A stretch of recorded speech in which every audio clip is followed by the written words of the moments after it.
Good afternoon to you, and welcome to the live proceedings of the Senate this afternoon, being the 22nd day of May, the year being 2025.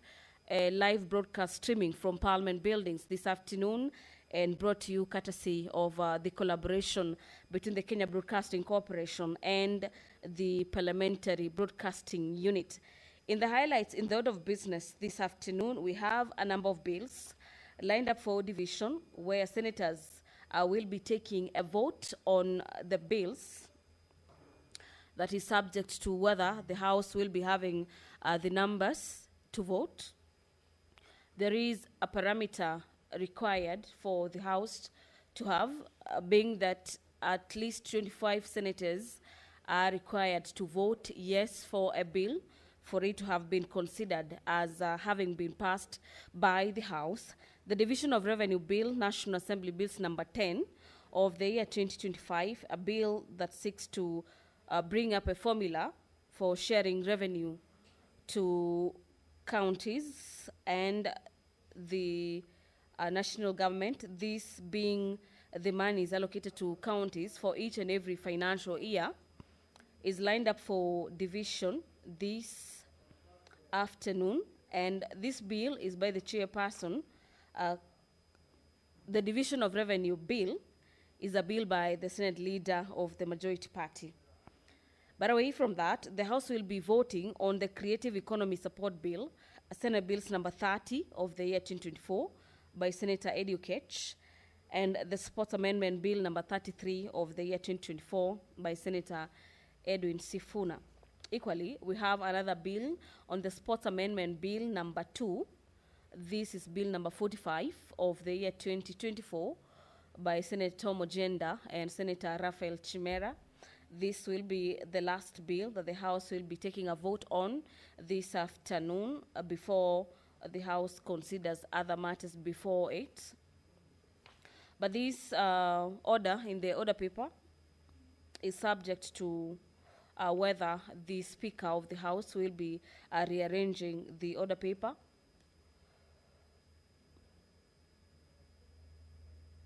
The Cooperatives Bill, National Assembly Bills number 7 of the year 2024 by Senate Majority Leader is lined up for debate this afternoon. This bill is currently at the second reading, and so we'll be expecting senators to debate and give their insights in regards to the proposals in the Cooperatives Bill, this being originating from the National Assembly, Bill number 7 of the year 2024. Senator David Wakoli, the senator for Bungoma, has a bill this afternoon that the House is set to debate. The bill is in regard to the Office of the County Attorney Amendment Bill. This is Senate Bills number 47 of the year 2024. And passing to the standing orders of the Senate, standing orders number 53, subsection 1, the senator for Kisii County, Senator Richard Onyonka, is set to seek a statement from the Standing Committee on Matters Labor, Social Welfare regarding the social effect of unregulated betting and gambling in the country. A look at his statement this afternoon. The senator for Kisii has lined up a number of issues that he wants the committee to consider in regulating the betting and the gambling industry. But away from his statements, we equally have other statements that will be sought under Standing Orders number 53, subsection 1. Allow me to hand over for this live broadcast of the Senate. My name is Gladys Mungai. Enjoy your viewing. Ewe Mwenyezi Mungu, tukusihi ututazame kwa neema nyingi na baraka sisi watumishi wako ambao umeridhika kutuita kwa nyadhifa za uongozi katika jamhuri hii yetu. Tutakuomba utuwajalie tuyatende na kufikia mambo yote yatakayofikishwa mbele yetu kwa njia ya haki na uaminifu, ili kustawisha amani, ufanisi na heri ya nchi yetu na wale ambao haja zao umezikabidhi mikononi mwetu. Amen.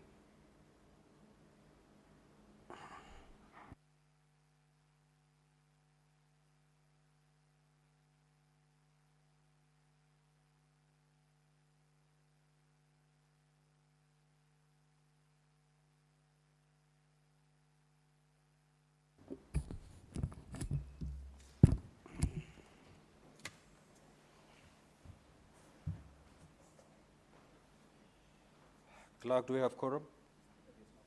Sergeant at Arms, kindly ring the quorum bell for 10 minutes.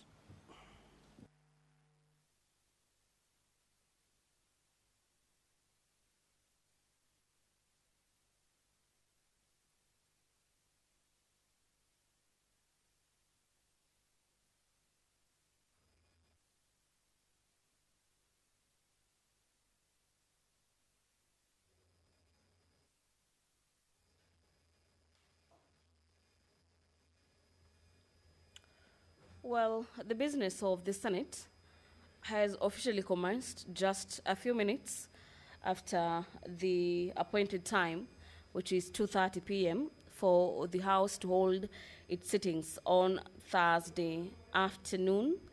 Before I handed you over live for this live broadcast, I was just taking you through the statement by Senator for Kisii, who is seeking a statement on the unregulated betting and gambling in the country. In the statement, the Senator for Kisii wants the Committee on Labor and Social Welfare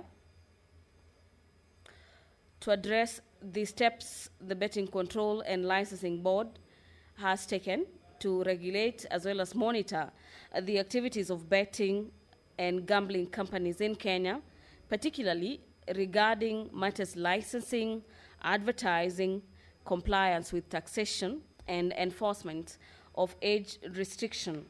Away from that, the Senator wants the committee to address the aspect of sensitization of public and public education initiatives to inform members of the public, especially the vulnerable populations, about the risks and the consequences of gambling addiction, including economic loss, mental health impact, and social disintegration. And finally, the committee is required to ascertain whether there are government-sponsored rehabilitation or support programs for individuals suffering from gambling addiction, and if the government has conducted or commissioned a study to assess the broader social and economic impact of gambling in Kenya.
Quorum now. So we'll proceed with the business for the afternoon. Clerk, kindly call the first order, please.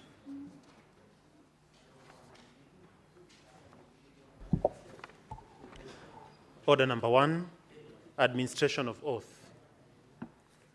Order number 2, communication from the chair.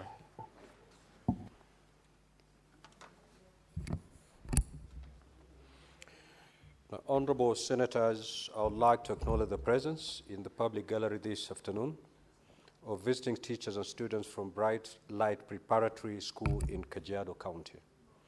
The delegation comprises 6 teachers and 47 students who are in the Senate for a one-day academic exposition.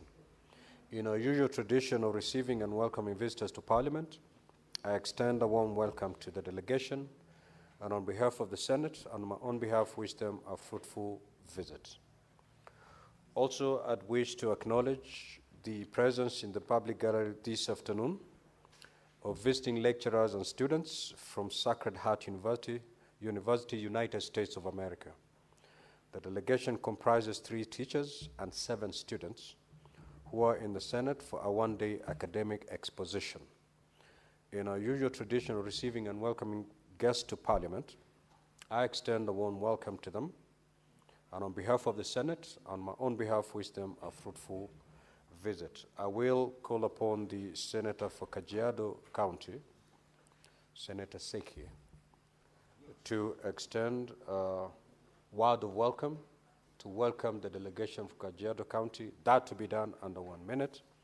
And thereafter, I will call upon the Deputy Minority Leader to also extend a word welcome to welcome the delegation from the United States of America, in that order.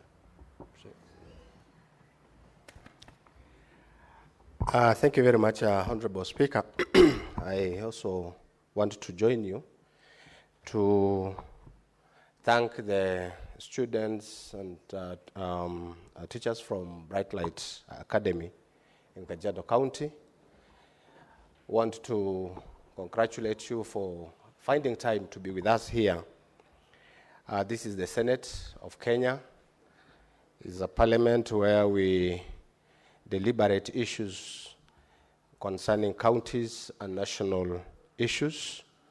I want to welcome you and inform you that in this Senate, we have 3 senators coming from Kajiado. Senator Seki, who is the elected senator, and my sister Peris Tobiko, who is also a senator here, nominated, and Mheshimiwa Mondet, who is also a senator for this great county of Kajiado. So let me, Speaker, request Mheshimiwa Peris Tobiko just 1 minute to say hi to these bright students of this Republic of Kenya. Thank you very much.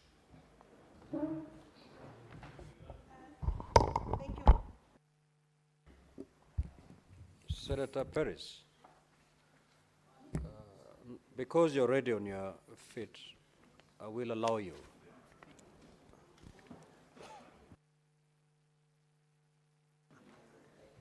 Thank you, Speaker. Thank you, Senator Seki. And because Senator Seki had been given 1 minute and he was gracious enough, let me just welcome the students and teachers from Bright Light School in Kajiado. Kajiado is the home of all Kenyans. In Kajiado, we host all Kenyans, and we have very good academic facilities in Kajiado. And I know this school and many others are going to produce leaders of the future and professionals in this country that will bring value to our country. Thank you very much and feel most welcome.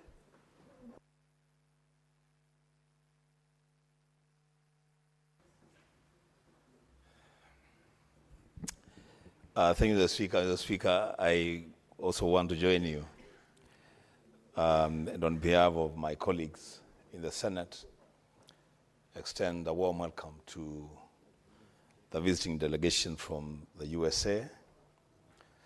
Mr. Speaker, for the avoidance of doubt and to clear the mind of the chairman of my committee on roads and transportation, he is wondering why the deputy minority leader should be the one to invite to welcome the delegation from the US. So, Speaker, for the record, yours truly went to school in the US. I studied at Smith College in Massachusetts between 2007 and 2008, fully sponsored by the school and seconded for the studies by the Nation Media Group. I've told my colleague Eddie many times that I'm a good journalist, a journalist of good and long standing, that I had to win that scholarship to study in the US. So, Speaker, having said that, I want to welcome the delegation from the US and tell them under the 2010 Constitution of Kenya, we have a bicameral parliament, we have a Senate and a National Assembly. This is the Senate of the Republic of Kenya. In the spirit and the word of the Constitution, this is actually the upper house of the bicameral parliament of Kenya. So we welcome you to follow the proceedings in this chamber, and we wish you a fruitful visit in your stay in Kenya. I thank you, Mr. Speaker. Next order.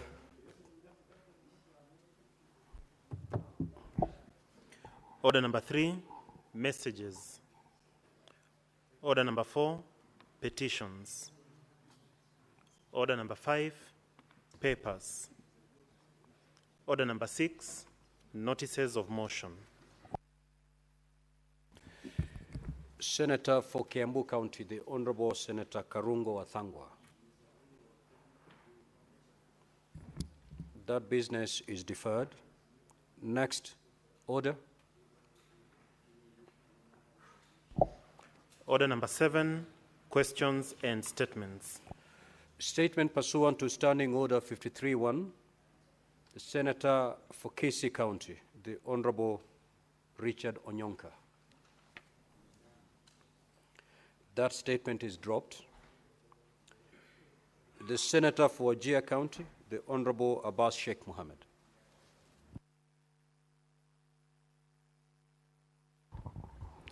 Thank you, Honorable Speaker.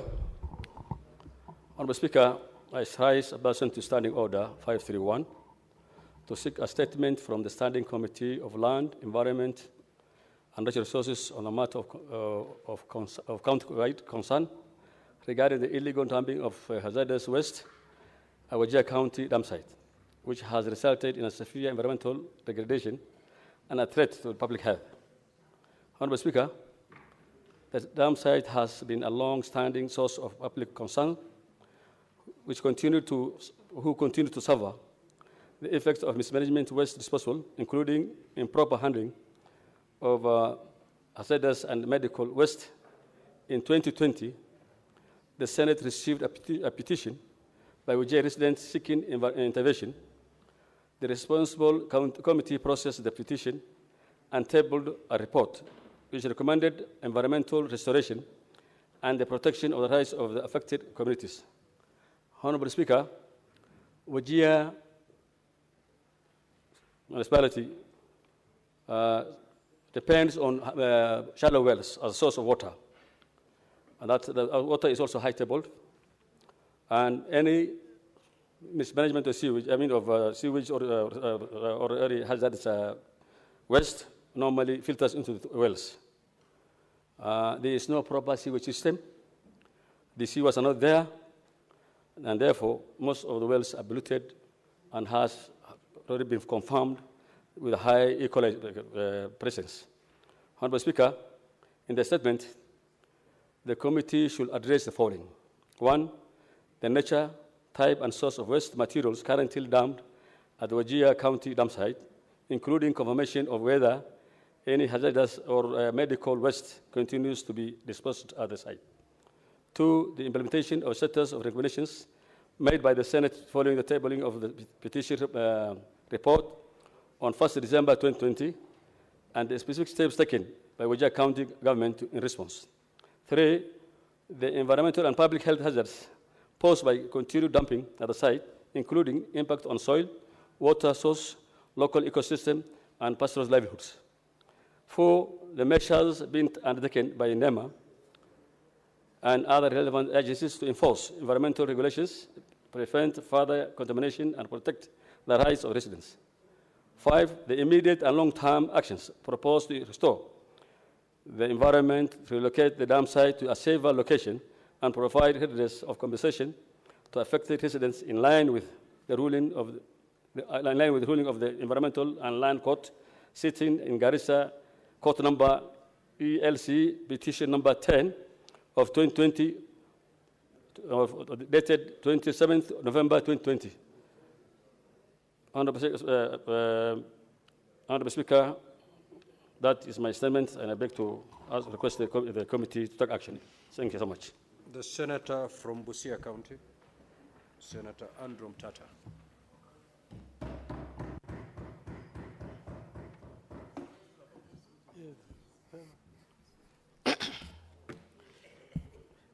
Mr. Speaker, sir, I rise pursuant to Standing Order 53, brackets 1, to seek a statement from the Standing Committee on National Security, Defense and Foreign Relations on a matter of countrywide concern regarding the shooting and killing of residents at Angata Barikoi by police officers. Mr. Speaker, sir, on Monday, 28th April 2025, 5 people, including a 6-year-old child, were killed following an attempt by officials from the Ministry of Lands to begin a land adjudication process in Mooi adjudication scheme in Transmara. In the statement, the committee should address the following. 1, the circumstances that led to the use of live bullets, resulting in the shooting and killing of 5 residents of Angata Barikoi and leaving many others injured during a protest over land demarcation. 2, the identity of the rightful owners of the land in question, as well as the measures in place to address the long-standing disputes over the land. 3, the reasons behind the decision to demarcate the land and evict residents despite a valid court order restraining such actions until the matter is fully heard and determined, providing details on who ordered the demarcation and whether the community was consulted or involved. 4, status of investigations conducted by the Independent Policing Oversight Authority, brackets IPOA, into the incident, including steps taken to hold accountable the officers responsible for opening fire on unarmed residents of Angata Barikoi. Plans in place to compensate the affected families for the deaths and injuries, as well as reimbursement of burial expenses. Andrew Omtata, Senator from Busia of the Republic of Kenya. Thank you. Statement pursuant to Standing Order 57-1. The Senate Majority Leader.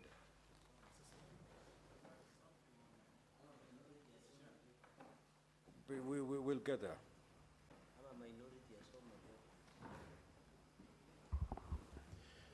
Mr. Speaker, sir, pursuant to Standing Order 57-1, I hereby present the business for the week commencing Tuesday, 27th May 2025. Mr. Speaker, sir, the status of business pending before the Senate includes 54 bills, of which 42 are at the second reading stage and 12 are at the committee of the whole stage. 23 motions pending conclusion.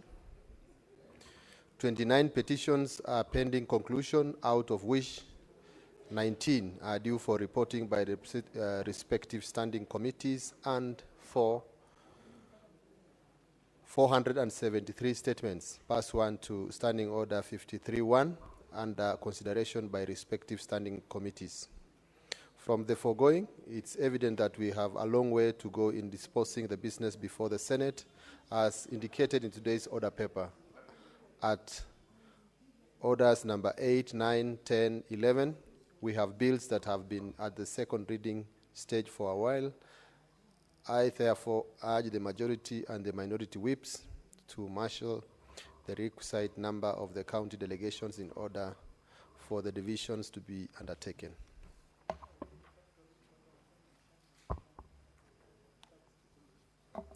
Mr. Speaker, sir, on Tuesday, 27th May 2025, the Senate Business Committee will meet to consider the business for the week. The tentative business for the day will include business not included from today's order paper, as well as the business indicated in the notice paper. The tentative business for the morning sitting on Wednesday, 28th May 2025, will include the following questions to Cabinet Secretaries as approved by the Senate Business Standing Committee, Senate Business Committee, as well as the motions. A, question number 001 to the Cabinet Secretary, Ministry of Energy and Petroleum, by Senator Mohammed Shute MP. Question number 068 to the Cabinet Secretary, Ministry of Energy and Petroleum by Senator Mohamed Shute MP. Question number 031 to the Cabinet Secretary, Ministry of Mining, Blue Economy, Maritime Affairs by Senator Professor Tom Ojenda, Senior Counsel MP. Question number 047 to the Cabinet Secretary, Ministry of Mining, Blue Economy and Maritime Affairs by Senator Miraj Abdullahi MP. Question number 034 to the Cabinet Secretary, National Treasury and Economic Planning by Senator Enoch Wambua MP. Question number 035 to the Cabinet Secretary, National Treasury and Economic Planning by Senator James Murango MP. Question number 048 to the Cabinet Secretary, National Treasury and Economic Planning by Senator Professor Tom Ojenda, Senior Counsel MP. And question number 079 to the Cabinet Secretary, National Treasury and Economic Planning by Senator Karen Nyamu MP. The tentative business for the afternoon sitting on Wednesday, 28 May 2025 will include business not concluded from Tuesday order paper and the following. Bills. At the second reading stage, the county government state officers removal from office, procedural bill, Senate Bills number 34 of 2024. The County Government's Amendment Bill, Senate Bills number 39 of 2024, the Labor Migration and Management number 2 Bill, Senate Bills number 42 of 2024, and the Street Naming and Property Addressing System Bill, Senate Bills number 43 of 2024.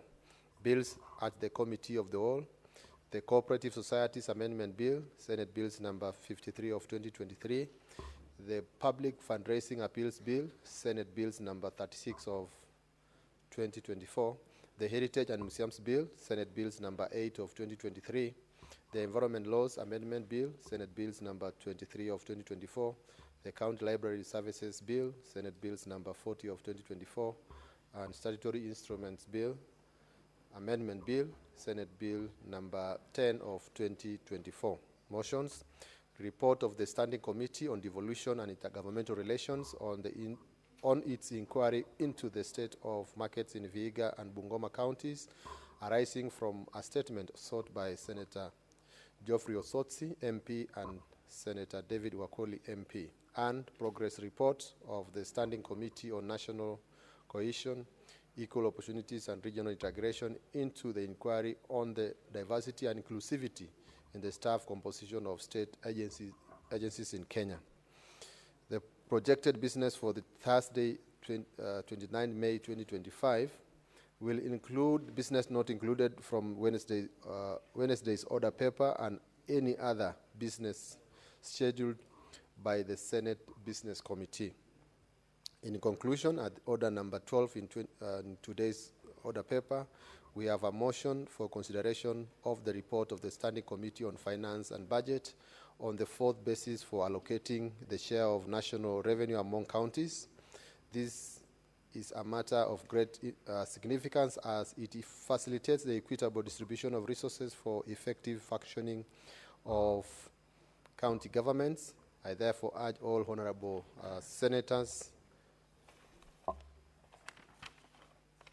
to remain in the chamber and participate in the debate on this motion. Mr. Speaker, sir, I thank you and I hereby lay the statement on the table of the Senate. The Honorable Senator Mngatana.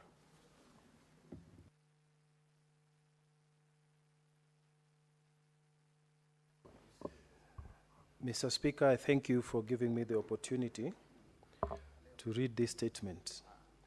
Mr. Speaker, I rise pursuant to Standing Order number 53-1 to seek a statement from the Standing Committee on National Security, Defense and Foreign Relations on a matter of inter-county-wide concern regarding the Gazette Notice number 6256, dated the 16th May 2025, issued by the Cabinet Secretary for Interior and National Administration on the acquisition of land in Tana River and Garissa counties for the construction of Masalani National Intelligence Service Campus. Mr. Speaker, the Gazette notice has raised serious concerns among residents of the affected areas, considering that the land was appropriated without the requisite public participation or compensation. The notice also fails to specify the coordinates of the affected land parcels, heightening the fears of irregular land appropriation.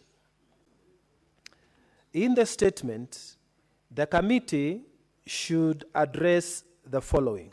1, the justification for the acquisition of land in Tana River and Garissa counties for the establishment of Masalani National Intelligence Service campuses. 2, the omission of precise geographical boundaries or coordinates of the acquired land in the Gazette notice and the implications that this has for land administration and protection of community land rights. Number 3, the extent of public participation and stakeholder consultation undertaken prior to the publication of the Gazette notice, particularly within the county government of Tana River and Garissa counties, which have held in trust for the residents affected. Number 4, the reasons why no compensation has been paid to the residents or communities which will be affected by the project, and what measures the national government intends to take to ensure equitable redress to the residents. I thank you, Mr. Speaker. Now, honorable senators, I will allow limited comments before we move to the next order. So if you happen to get an opportunity to speak, we will speak for not more than 3 minutes. The Honorable Senator for Nairobi City County, Senator Edwin Sifuna. Thank you, Honorable Speaker. Just a few words on the statement that has been brought by the Senator for Busia regarding the Barakoi incident, Honorable Speaker. I have referenced this incident before because it was the first time I saw, Honorable Speaker, that the Inspector General of Police had been summoned, quote unquote, by the leadership of a community. And when he arrived there, he could not even disembark from his aircraft until the local leadership had arrived. And I remember watching on the news that he sat in that chopper for almost an hour, Honorable Speaker, and could not access the meeting that was going on. There were very passionate appeals that came from the people. Some leaders, including the leadership in this House, the majority leader, I remember him being present. Up to now, Honorable Speaker, the questions that were put by the residents have not been answered. I have not had any communication pursuant to that meeting from the leadership of the police or indeed the ministry itself. So, Honorable Speaker, we are hoping that the committee will try and get these answers for the people who are affected, and especially because, Honorable Speaker, the main problem, the elephant in the room, is the question of the ownership of the land and the allegations that there was an attempt by some powerful individuals in government to grab their land, which they called ancestral. So I am hoping that during that interaction with the committee, we will at least for this one be told the truth about the people behind it and the actions that have been taken in order to restore those who lost loved ones during that incident to a place where they feel like, the government actually cares about them. So because I was not there and the leaders in this House were there, we are hoping that they can also guide this House on the situation there and the steps that have been taken by government to redress what happened. I thank you, Honorable Speaker. Senator Fernandi.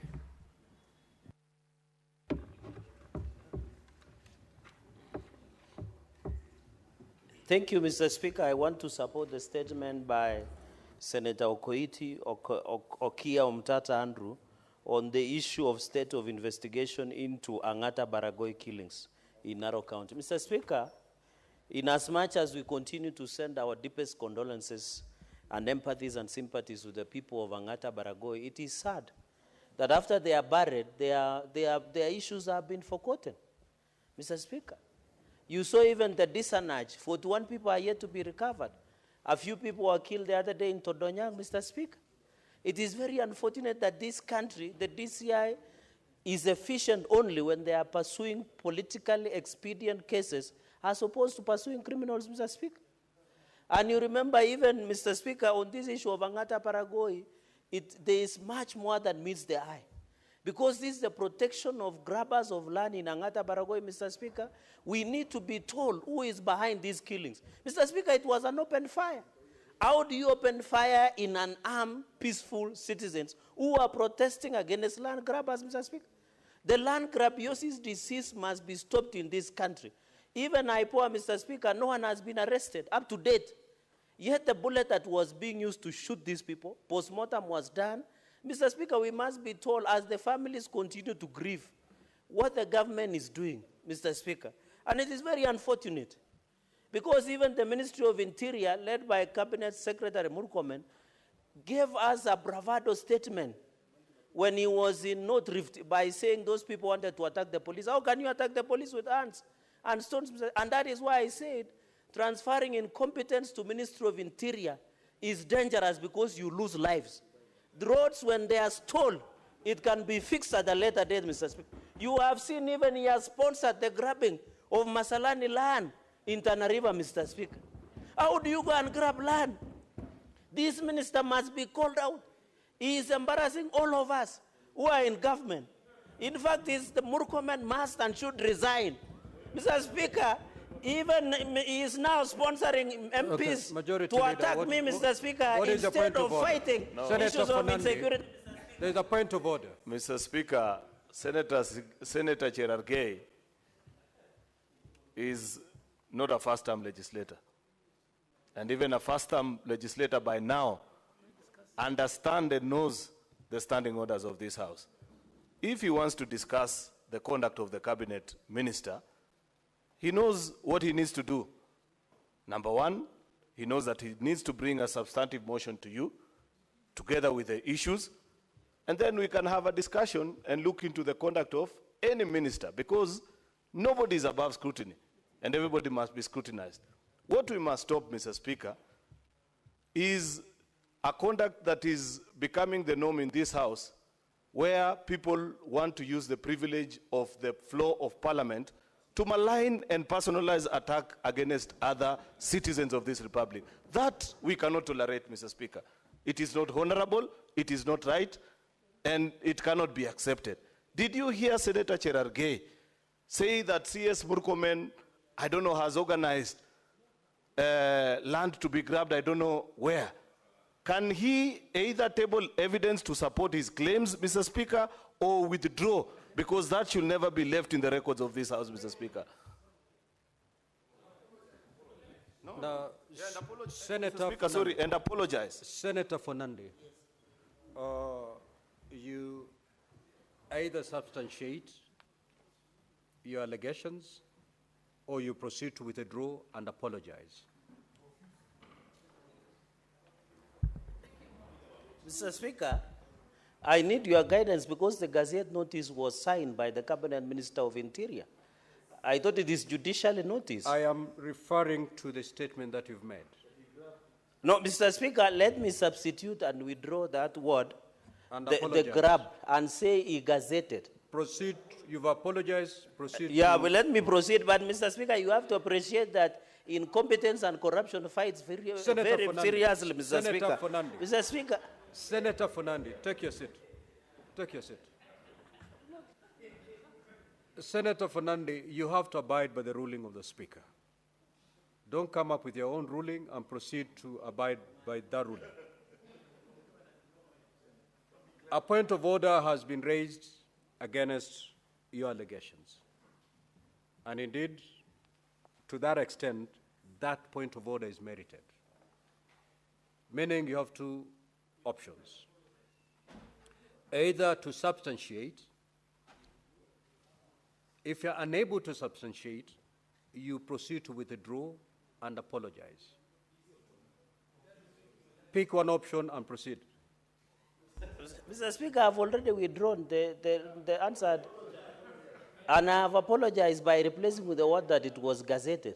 Mr. Speaker, let me conclude by saying the following. You know, that's the danger of incompetence and corruption. Mr. Speaker, we must call out these gentlemen. They are embarrassing everybody. Being killed, Mr. Speaker, and no one is taking it serious. I expected the majority leader.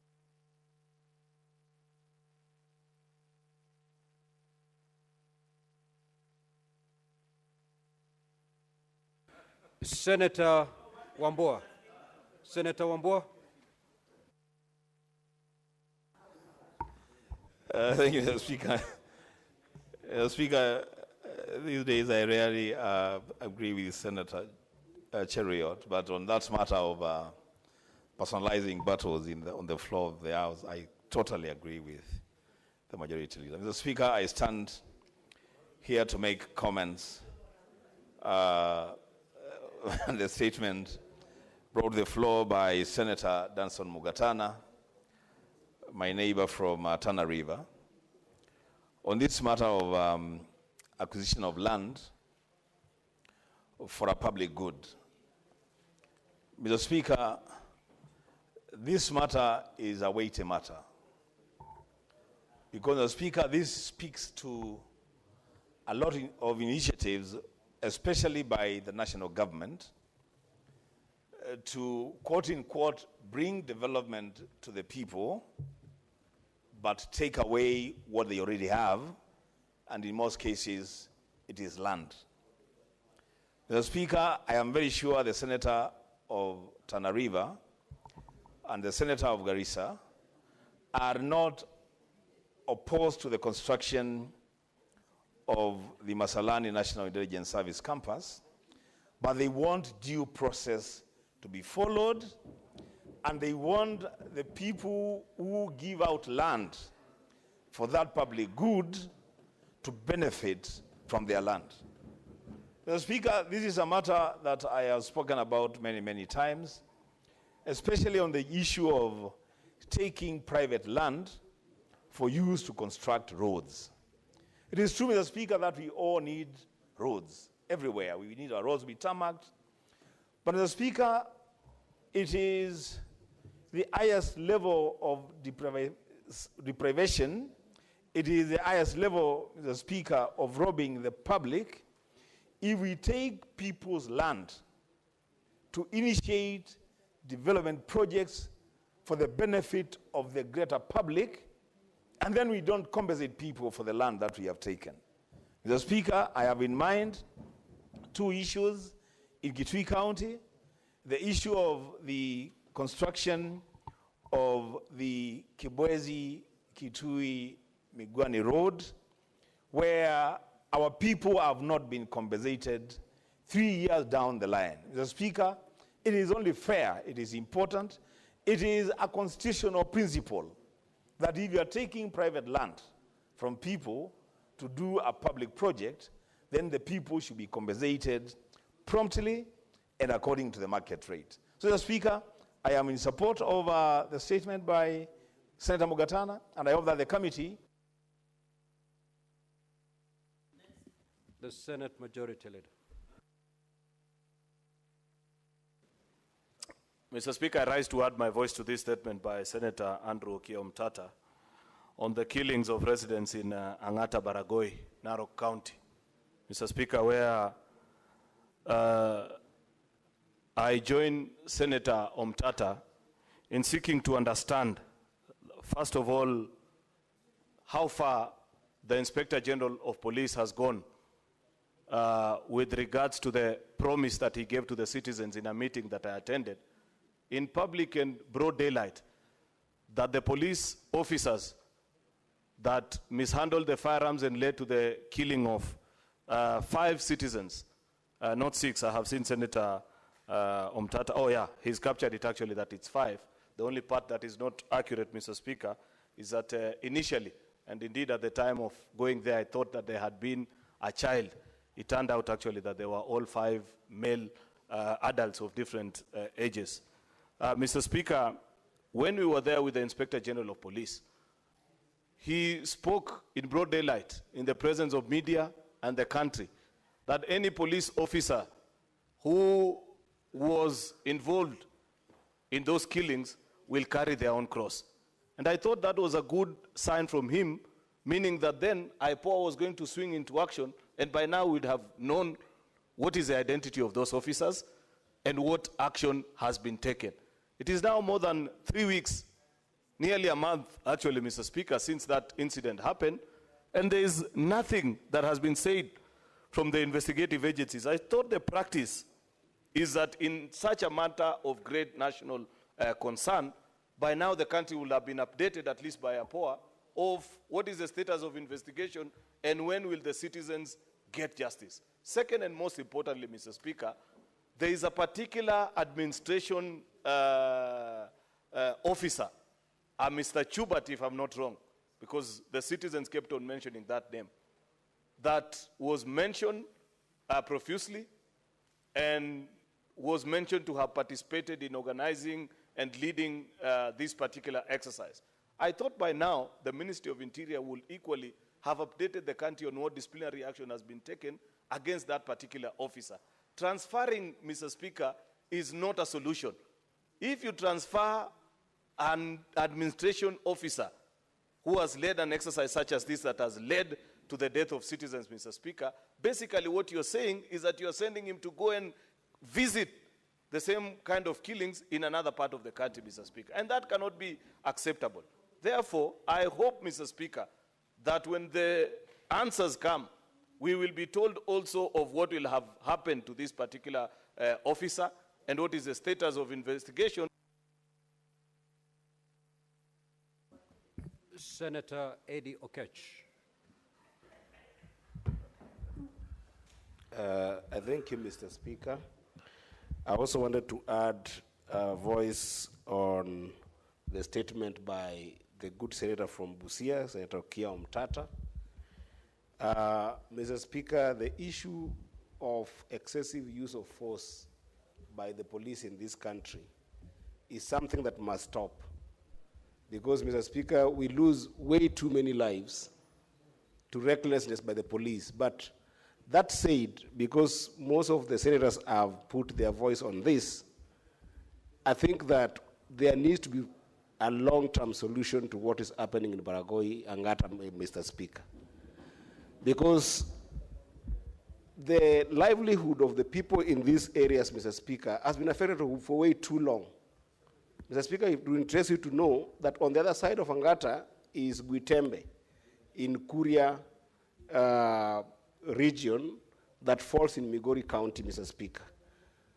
A time without number, this is a community that is so good at contributing in the agricultural basket of this country, very hardworking, in a very good environment that crops should be thriving, Mr. Speaker. But every single season, during rainy seasons and non-rainy season, Mr. Speaker, this community cannot settle. The Kuria people, the people of Kuria, cannot settle and focus on agriculture. In fact, Mr. Speaker, a number of times as leaders, we are forced to go and visit the communities during festive seasons to at least have them also enjoy festive seasons. For instance, Christmas and New Year's, because they've gone for a whole year without planting because of the wars in that region, because of the insecurity in the dispute of that land. So while it happened, Mr. Speaker, that on the Angata side is where the police shot a number of people there, Mr. Speaker, it is also true that that conflict is taking more lives in the entire region, Mr. Speaker. And I think that perhaps even apart from just having the committee deal with this, Mr. Speaker, because it's an ongoing conflict year in, year out, I want to indulge you, Mr. Speaker, and beg that perhaps it's a good time to bring a motion in this House and sort a resolution of the Senate to deal with what is going on at Angata and to deal with the issue that also involves the Kuria community and the Kipsigis community on the other side, Mr. Speaker. Because it's not right that even the Maasai community, the Man Nation that is on the other side, Mr. Speaker, have now been brought into this conflict. Senator Seki.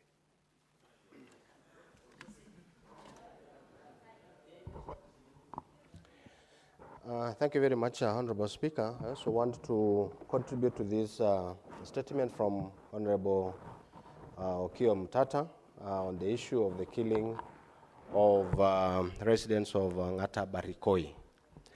Honorable Speaker, this information came to us and we really regretted, and we want to condole to the people of Narok, more so the Ngata Barikoi area.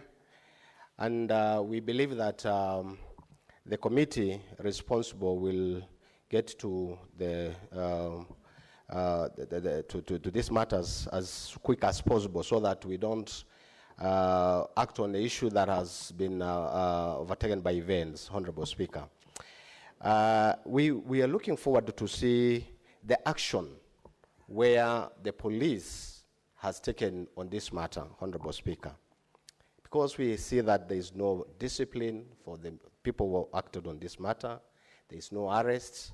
And these are the things that we really wonder why we have systems and structures in this government or in government. So we are looking forward to see the committee coming in handy to make sure that these issues have been addressed as early as possible.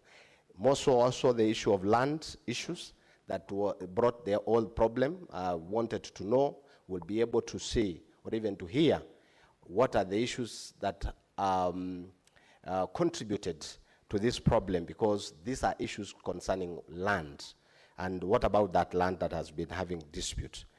And the compensation of the victims, Honorable Speaker. We are looking forward to see all this. Honorable Speaker, I also want to contribute on the issue of a statement from Honorable Mugatana on issues of public land or private land or even community land that is being used by government with no compensation. Honorable Speaker, I will refer to a land just next to Nairobi here in a place called Vetland in Ngong area, where government had done a lot of quarry to remove maram and even stones and building materials for public use with no compensation to the communities around there. There is a lot of excavation, a lot of problems, a lot of destruction. They do a lot of, destruction to the neighboring neighbors within that quarry with no compensation. These are the things that we really need to look at. Even when... Senator Faki.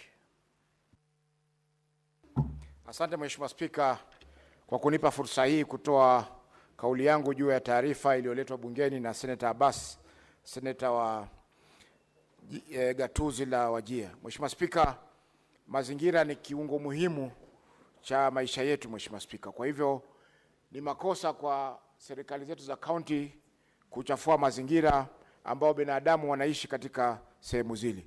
Mheshimiwa Spika, utupaji takataka, Mheshimiwa Spika, ni donda sugu katika county nyingi. Japokuwa kwa sasa kuna vifaa vya kisasa ambavyo vinaweza kutumika zikabadilisha takataka zile kuwa ni mambo umeme ama makaa au matumizi mengine ambayo ni yana manufaa kwa binadamu. Kaunti zetu, Mheshimiwa Spika, zimekuwa na kadhia ya kutupa hizo takataka bila uangalizi wowote. Kwa Mheshimiwa Spika, NEMA pia wameweza kuzembea katika kazi yao, kwa sababu NEMA atakana wazunguke na waweze kuangalia mazingira kwamba yako sawa kwa maisha ya binadamu. Lakini mpaka sasa pia Mheshimiwa Spika, NEMA wameweza pia kuzembea katika kazi hiyo muhimu. Kwa hiyo Mheshimiwa Spika, tunaunga mkono taarifa hii na tutahakikisha kwamba wale wanaohusika katika utupaji takataka na uchafuzi wa mazingira wanaweza kuadhibiwa kulingana na sheria. Asante Mheshimiwa Spika. Senator Kisang.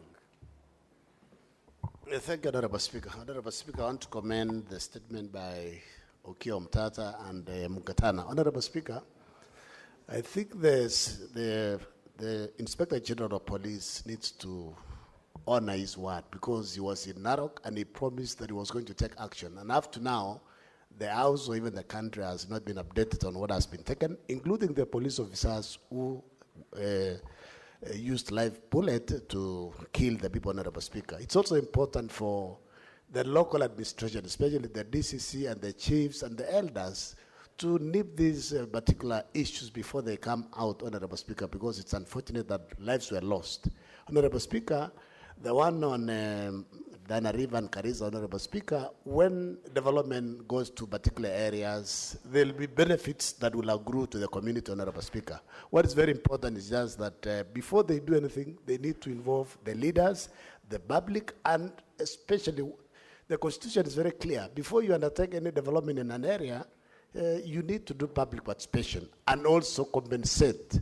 For a National Intelligence Service campus, I don't think they need more than 50 acres. So they need to talk to the people, do public participation, and they'll be accepted in the area. Otherwise, we don't want to cause another conflict in that region, Honorable Speaker. And then, Honorable Speaker, the Bible says, you know, somebody was asking, how many times will you forgive somebody? Or you say sorry. It says 70 times 70 or even more times, Honorable Speaker.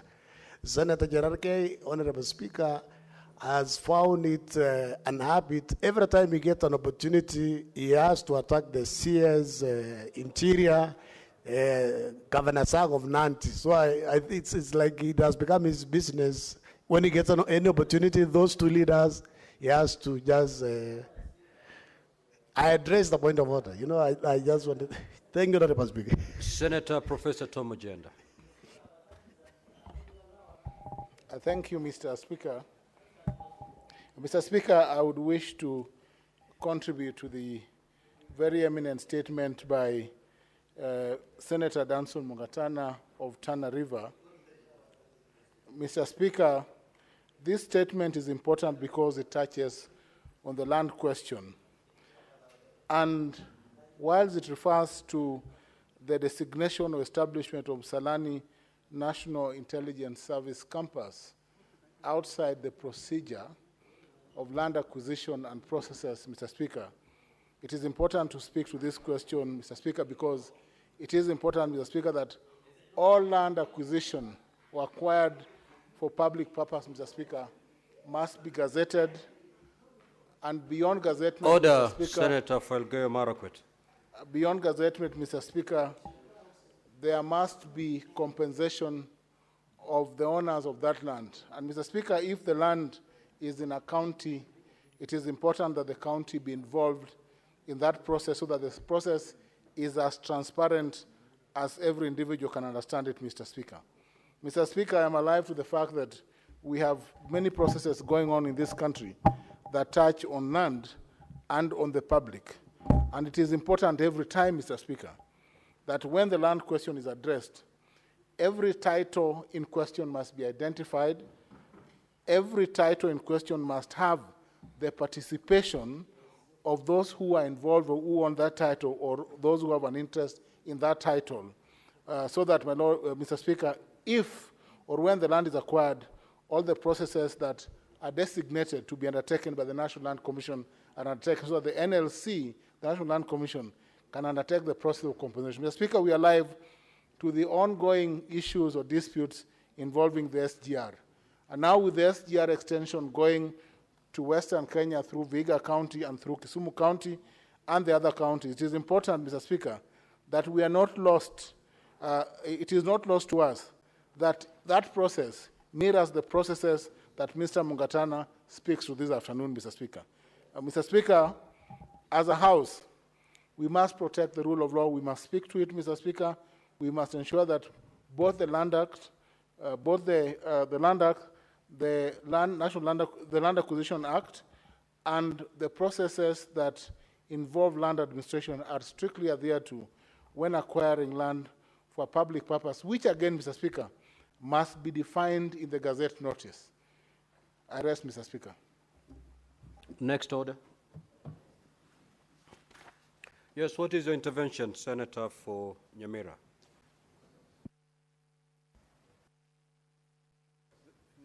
Mr. Speaker, I have a small matter I seek your guidance that touches on the work of the Committee of Devolution. Mr. Speaker, on, I believe, 15th of May, this House did pass a resolution on a progress report that was tabled before this House by the Devolution Committee. Mr. Speaker, among the resolutions that the House passed included directives that the Ethics and Anti-Corruption Commission investigates the appropriation and spending of public resources by impeached Speaker and a group of members of County Assembly of Nyamira, and further that the sittings that were being conducted outside the precincts of the County Assembly be stopped forthwith, and that the impeached Speaker and MCs that are convened outside the gazetted precincts of the County What Assembly. is the point of order? Already the Senator is on a point of order because he rose on an intervention. Yeah. Proceed. Mr. Speaker, there is a law we passed in this House that I will seek we review. We said if one is an elected member of Parliament, he should not attend continuous legal education for lawyers. But the way Senator Cheragay is conducted himself in this House, we made... Senator Mogene, just proceed with your intervention, please. Now, Mr. Speaker, can you allow me to prosecute? Senator Fernandi, can you allow the Senator for Nyamira to make his point, please? Proceed, Senator Mogene. Thank you, Mr. Speaker. Proceed. Now, Mr. Speaker, I've made inquiry from the County Assembly of Nyamira, and I've confirmed, Mr. Speaker, that these resolutions have not been communicated to the County Assembly of Nyamira so that we can have a follow-up on the implementation. But, Mr. Speaker, to my surprise, I've received information just this afternoon that the committee has, despite this resolution, and despite the fact that this resolution has not been communicated to the County Assembly of Nyamira, the committee has taken an unprecedented step of summoning all 36 members of County Assembly of Nyamira to a meeting in Nairobi on the 26th of May, 2025. Mr. Speaker, the contents of the invitation letters dated the 20th of May, 2025 are the same, Mr. Speaker, as the content of a letter that was sent to the same County Assembly on 1st of April, 2025 that culminated in their appearance before the said committee on 8th of April, 2025. Mr. Speaker, you know how small our county is. You know the kind of resources that our county receives, Mr. Speaker.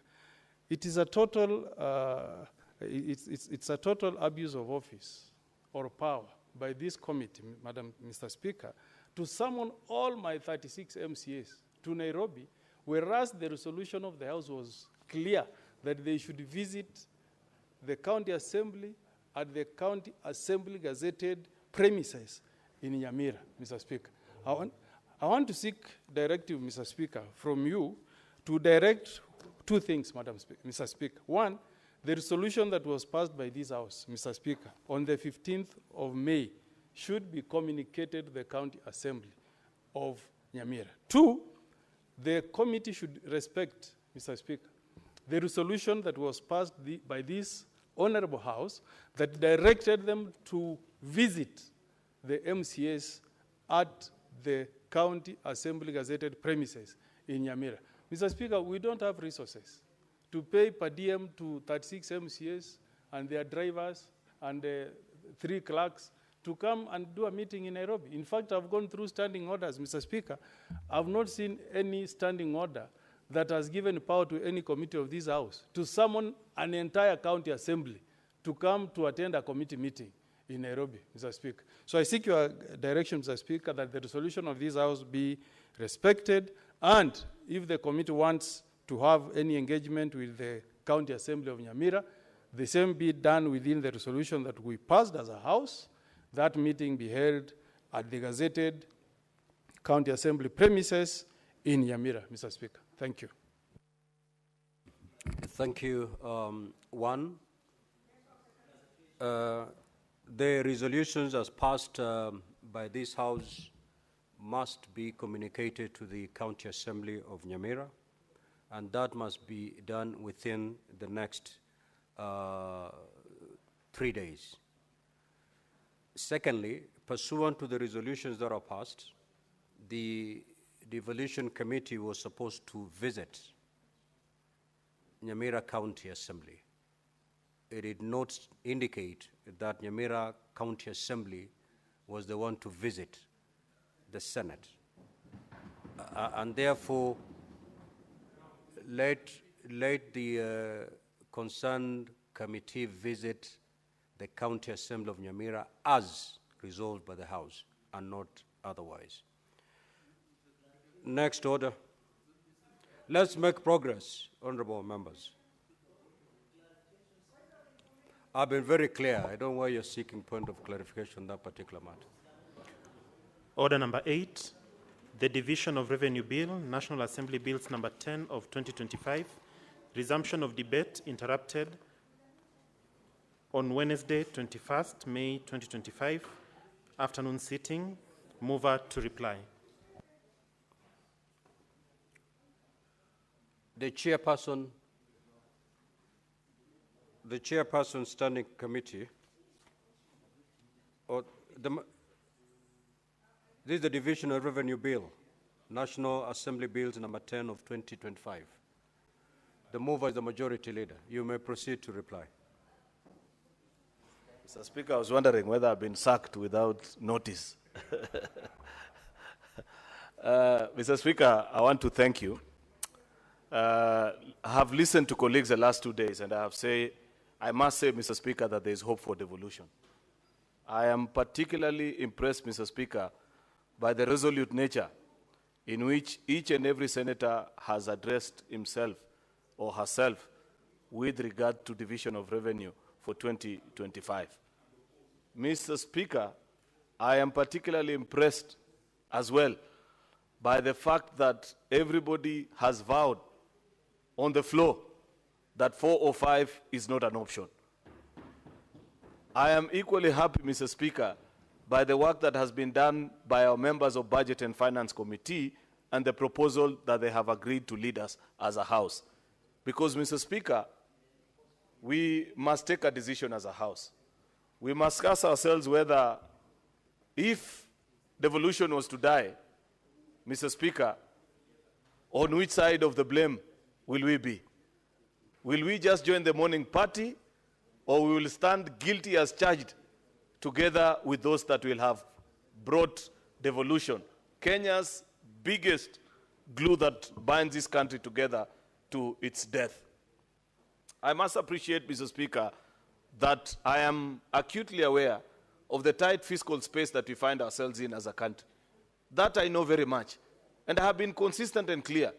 If you check the records of this House, Mr. Speaker, especially with regards to management of our economy and the biggest struggle that we find ourselves in, which is a debt distress, Mr. Speaker, you will find that I have been as clear as daylight, Mr. Speaker. When the motion was brought to this House about 5 or 6 years ago to increase our debt ceiling from 5 trillion to 10 trillion, I opposed that motion, Mr. Speaker. Moved by Senator Pogisio, seconded by Minority Leader then, Senator James Orengo, in this House, Mr. Speaker. And we predicted very well, because at that particular time, Mr. Speaker, I was a member of Budget and Finance Committee, that there will come a time where we will not be able to meet our financial obligations because of that kind of unchecked borrowing.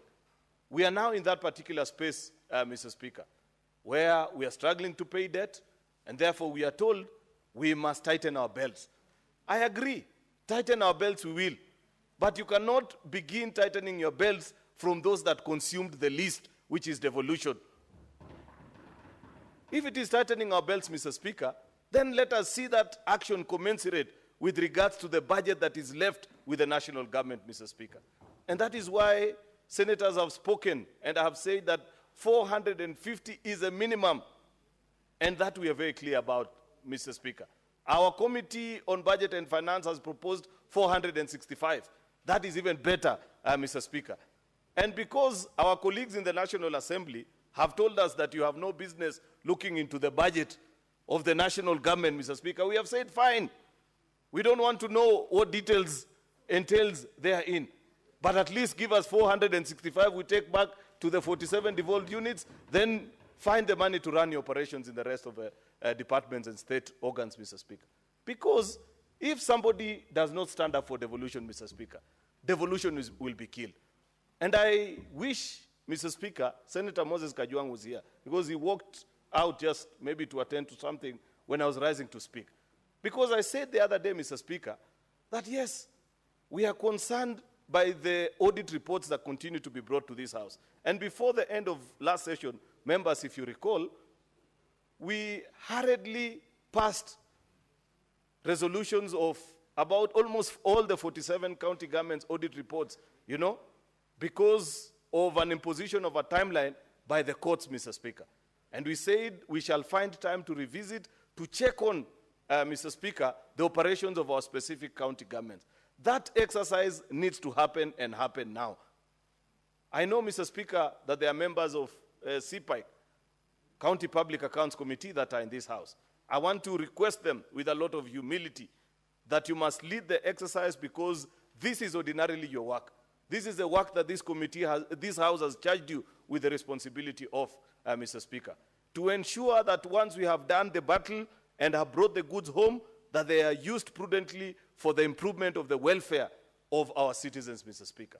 We went out to point, Mr. Speaker, if you recall that particular debate on that afternoon, and I do remember, Mr. Speaker, because I made a contribution just like all my colleague senators, Mr. Speaker, that there were certain glaring maladministration issues that were coming out distinctively clear in almost all the 47 county governments without fail, Mr. Speaker.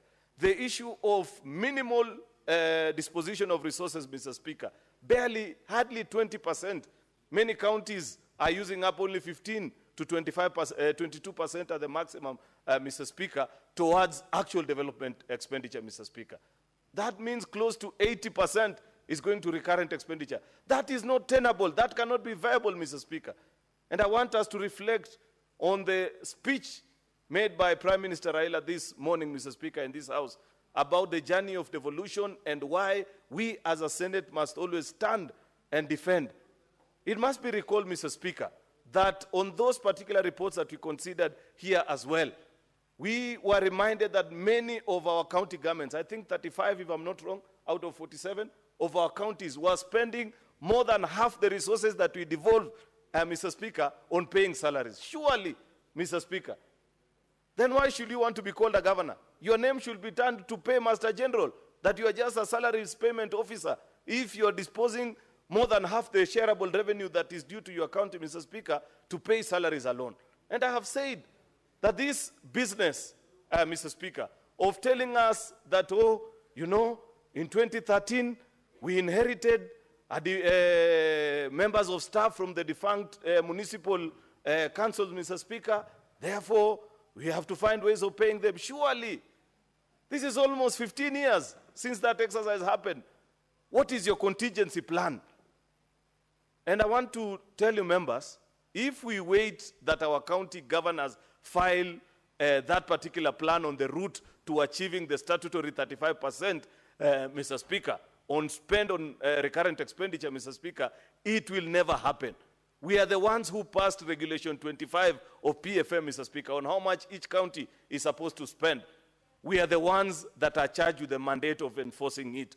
I want to urge you, honorable members, particularly members of Budget and Finance Committee who brought us this wonderful report, that you must lead us in an exercise where we have a conversation and we sit down and pass regulations, Mr. Speaker, so that if a county government does not file a plan through which they aim or they head, you know, Mr. Speaker, prudent use of public resources is not an event It is a process.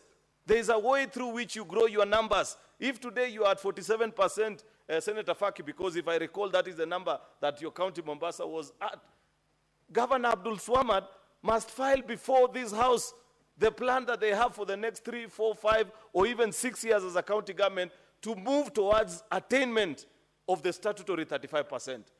But if this year is 47, next year is 48, the year after that it becomes 50, surely even us as a House, aren't we complicit in the maladministration that is going on in our counties, Mr. Speaker? We have been reminded this afternoon, Mr. Speaker, that there are many, these initiatives that keep on popping up, collaborations between county government and national government. First of all, there were CAIPs, Mr. Speaker. You go and check what plans are being done by the county governments. You know, CAIP was conceptualized in Nairobi, and that's why we must move away from these plans that are conceptualized in the seed rooms here in Nairobi, but have no meaning or connection whatsoever with the challenges that people face in the village. If you go today to your county, youth leader Senator Oburu, and ask yourself, what is the plan that is being made to make sure that the CAIP that is being built in your county will actually be of service to the people of Siaya? Chances are there is absolutely nothing. And if you ask the governor, rightfully so, he will say, but I was not consulted. I was just told, give a matching fund of 250 million. And we too, we cannot plead innocence because we participated in passing a division of revenue that ensured that each county contributed 250 million. The same, I think with the exception of Nairobi. The same can be said about these, what are these community health promoters? Surely, if the only thing they earn is a salary, why does somebody need to keep that money at Ministry of Health here at Afia House instead of sending all that money? And we can calculate. We know what is a stipend. Why surely? What is this obsession that we have in our country with holding on to resources that you don't need? Even people's salary. At least we know, even if you're looking for a kickback, Senator Eddy, there is no kickback in people's salary. At least send that one out. And therefore, good people, I want to ask of us that as we consider division of revenue, let us passionately fight and stand up for devolution. Because this is the last battalion of defense. If you let this country down, Mr. Speaker, there is no likelihood whatsoever that anybody will ever remember that there was need. We understand that there are challenges, Senator Mogeni. Devolution is not as popular as CDF. That is a fact. Nobody doesn't, it's not rocket science. And it's for obvious reasons. CDF is managed separately. And we must be able to learn, even us, and appreciate that what is it that has made CDF to be as popular as it is. Of course, is the fact that they don't utilize the level of human resource that we utilize in our counties. That is why 98% of that fund goes to actual budgetary programs, things that are tangible and people can see. You know, schools, and I don't know what, things that ordinary citizens would wish to identify with. But you know, when you're a county government and 50% of the 10 billion you receive is paying 3,000-4,000 people in a county of 1 million people, then people will say, wrap these things up, we don't want them. Therefore, part of defending devolution is to ensure that we make it work in the way that it was designed. And the way that it was designed is to make sure that people feel resources getting into their pockets. So I want to urge as colleagues, as we begin this conversation and the reawakening that we have, we must all stand together and appreciate that there will be challenges, that we may not achieve that which we set out to achieve immediately or at the time of first asking. But surely and certainly, Mr. Speaker, as a House, we must make a firm decision that is in the best interest of the country. You know, yesterday, Mr. Speaker, I watched something, or I think it was 2 days ago, the former Budget and Appropriations Committee Chair of the National Assembly. I think he was addressing himself to quite a number of issues, and I began to appreciate that no wonder we have the challenges that we have. You know, there is something that the late President, Mr. Speaker, President Mwai Kibaki, used to speak about people being suddenly very clever. And I saw the gentleman trying to tell us, oh, you know, we should not borrow. Even the budget that we are using in this financial year, it is that gentleman actually who passed it on the floor of the National Assembly with a fiscal deficit of almost 5%. How is it that suddenly he has discovered that borrowing is bad? This House has been pushing and insisting. Read, Mr. Speaker, our BSP reports for the last 10 years. Senate has always maintained that don't have a fiscal deficit of above 3.3%, including the report that we passed here. As Senate, we have been quite clear on these things. Our colleagues who have been on the other side, on the National Assembly, cannot be the ones that are lecturing the country at this particular time and telling us, oh, you don't need to do this, we have borrowed this much. We have borrowed because you know you passed a budget that has a deficit of close to 1 trillion shillings, and there is no other way of meeting it, Mr. Speaker. Therefore, much as we want to have this conversation, it cannot be that because you are no longer wanted by your colleagues, Mr. Speaker, that you suddenly now want to talk down on everybody and tell us, oh, this and that is not right. I don't know, we are being told NSSF should not do this or the other. Mr. Speaker, you know, I found even that to be extremely ignorant. You know for a fact that here in Nairobi, just a kilometer from where we are gathering, NSSF of Tanzania are putting up an investment, I think, of close to 40 billion Kenya shillings because pension funds world over are looking for opportunities to invest. The problem with us as a country is that we think that it is the work of NSSF to only build houses and sell to citizens. Therefore, no wonder our pension scheme has never grown. A small country, a country with a smaller economy like Uganda, has a bigger pension fund than ours because of innovativeness in their thoughts, Mr. Speaker. And I saw this gentleman telling us, oh, don't build roads, don't do this or the other. Do people know, for example, that this expressway is built by savings from other pensioners in China who today, when we use the expressway, earn from us? Then you are telling us that our own cannot invest when opportunities come? Spare us this kind of lectures, Mr. Speaker. You know, Mr. Speaker, we have to be bold in our decision making and ensure that we are honest and truthful to the country, even as we have conversations about what is it that we can do about our economy. The last thing, Mr. Speaker, even on the securitization of roads, and I want to challenge you members. If you go to the Ministry of Roads and Transport today, there is a gentleman who's the Minister for Roads, C.S. Davis Chirchir. On his dashboard, he is able to show you the investment that has been done by the 3 road agencies in this country. If that thing does not make you boil when you look at it, and I think I'll ask that document be tabled here in Parliament one day. You know, because I'm saying this because I saw the member of Kiharu, that former member of, chair of Budget and Finance Committee, saying that we should not securitize roads levy so that we build roads in other parts of the country. Yet he knows, last financial year alone, in his own constituency, he sent 14 billion Kenya shillings to one constituency. The whole of my own county, has hardly, you know, then somebody tells us, oh, don't securitize. You know, this loan conversation about repayments of loans, Mr. Speaker, one day we will have to be honest with each other. You know, when I tell my people of Kericho that the reason you can't have sufficient development is because you are repaying loans, they ask you, loans for what? Because they cannot see. One day we will just say, tabulate what is in your county and pay. So that we see. You know, Mr. Speaker, hypocrisy must end in this country. Part of the reason why I love the broad-based government is that we said we want to be honest and end the politics of hypocrisy and politics of blackmail, Mr. Speaker, such as what I saw that young man trying to pursue. You cannot put 14 billion in your constituency, then you come and tell the rest of us who are dealing with bad and poor roads that we cannot look for money to build roads for our own people, Mr. Speaker. Mr. Speaker, I hope that I am still responding to comments made by my colleagues on division of revenue. But I just thought about it and I said, this country, sometimes you follow things and you wonder. We want equity. There's a point that I said that perhaps was lost. I said, and my colleagues, if it is not so difficult to establish, because now we are doing, in the new formula, the 4th generation formula, we are doing, there's an element called the gross county product, how much a county has been able to produce. What will you produce if you have not been enabled by the national government, Mr. Speaker? You can't produce if you have no roads, if your people are not healthy.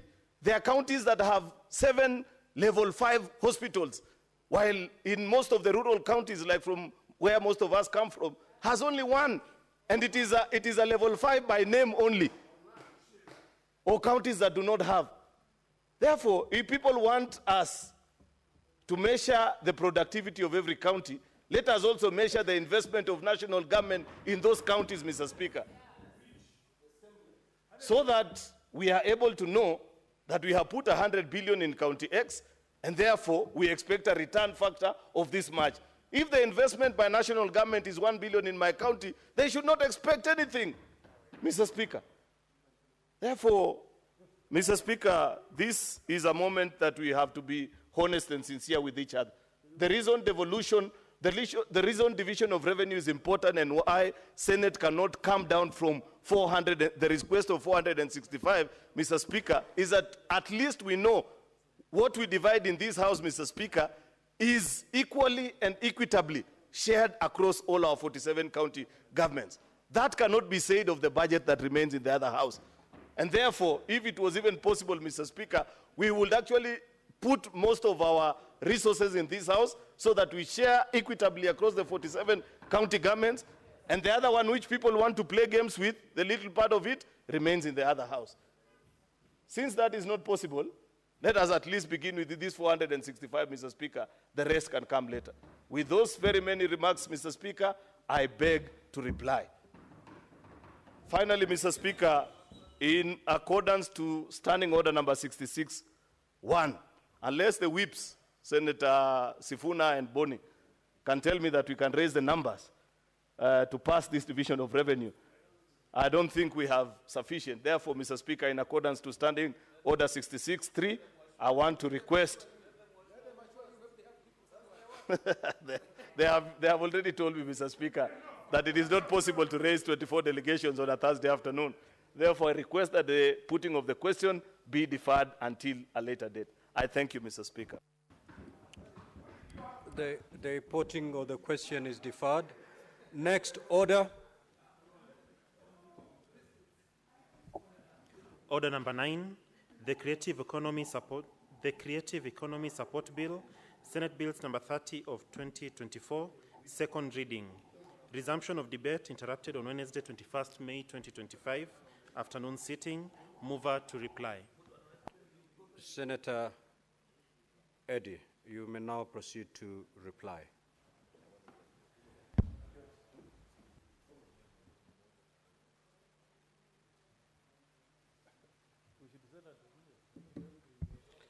I want to thank you, Mr. Speaker, for giving me this opportunity to reply to the Creative Economic Support Bill.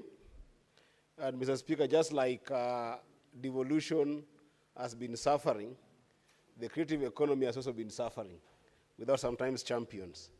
And today, Mr. Speaker, you saw that the effect, what we call the Baba effect, when he came to address us here, one meeting with Baba, you've seen what it has done to the majority leader of this House. The majority leader is fired up from that just 1 minute with Baba. You can imagine if it's a number of, if it was more meetings, you could have seen what would have come. Mr. Speaker, let me take this opportunity, first of all, to thank the good senator from Tana River, Senator Danson Mungatana, for the great comments he made when he was helping to second this motion. I think it is a long time that, Mr. Speaker, the creative economy must be able to self-regulate. And that self-regulation, Mr. Speaker, must be empowered by different facets of this House, Mr. Speaker, to the extent that, if possible, they have a good control over the funds that have long time been housed in the has been housed in the Ministry of Culture and Sport, Mr. Speaker. So, Mr. Speaker,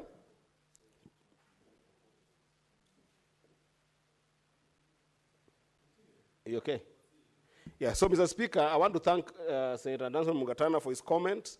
And particularly when he suggested that perhaps because there are a number of guilds that do run the different clusters of creative economy, perhaps we consider having this as a council, because a council then will encompass many more guilds and give it a bigger governance structure that will be semi-corporate in terms of just an organization that can be able to then help the creatives rethink the idea of industrial policy.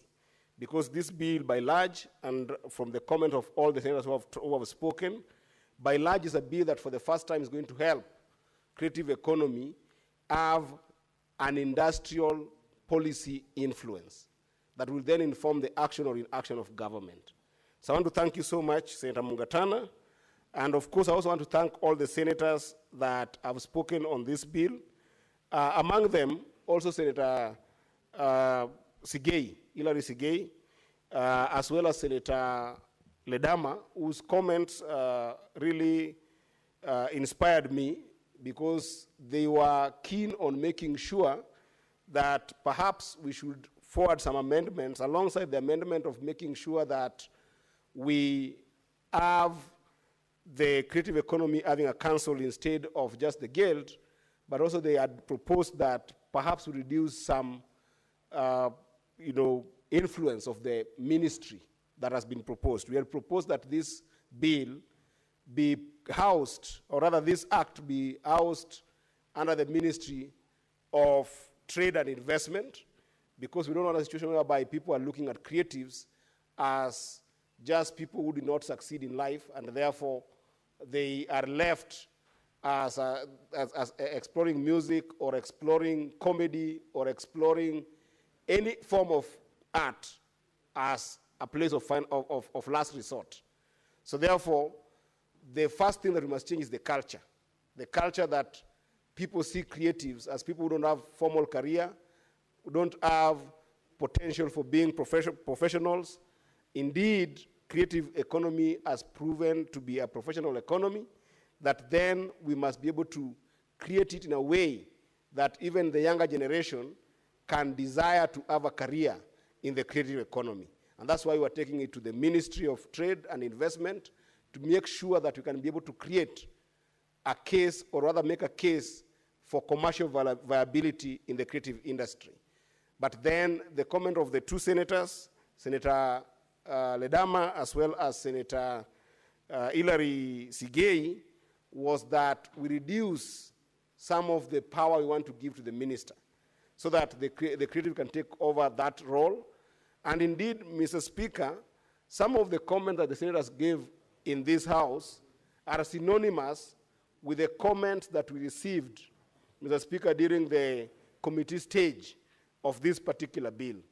And Mr. Speaker, allow me to highlight that I think this is one of the bills that has had the highest number of submissions in this House, because we had about 80 submissions, and mostly by creatives, who actually also showed up and shared with us a lot of their thoughts.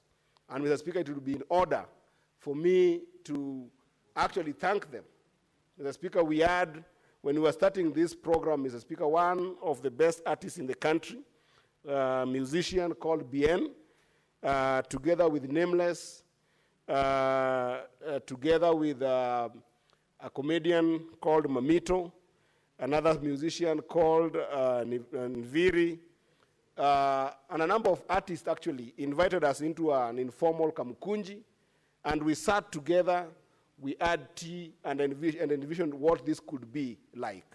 And Mr. Speaker, during the time that public participation was called, I saw a number of creatives really giving a lot of input to this bill.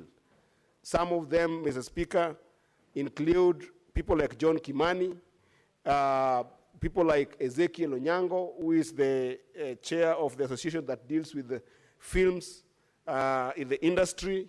We had people like Eric Omondi, who is very well known, Mr. Speaker. We had Nikki Big Fish, who also gave us a lot of comment. We had Winnie Njenga, who is in the creative space at the content creation online.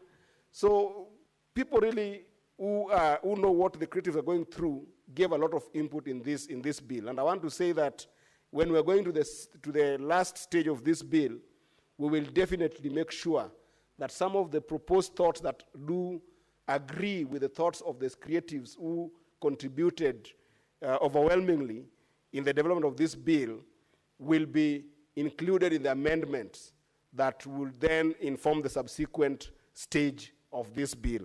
And Mr. Speaker, I want to say categorically that as a House, we must champion and fight for a space for creatives to make sure that the idea of support is not just limited to tokenism or some form of affirmative action, but actually recognizing that creatives in general and in specific in their different clusters are permeating the entire ecosystem of our economy.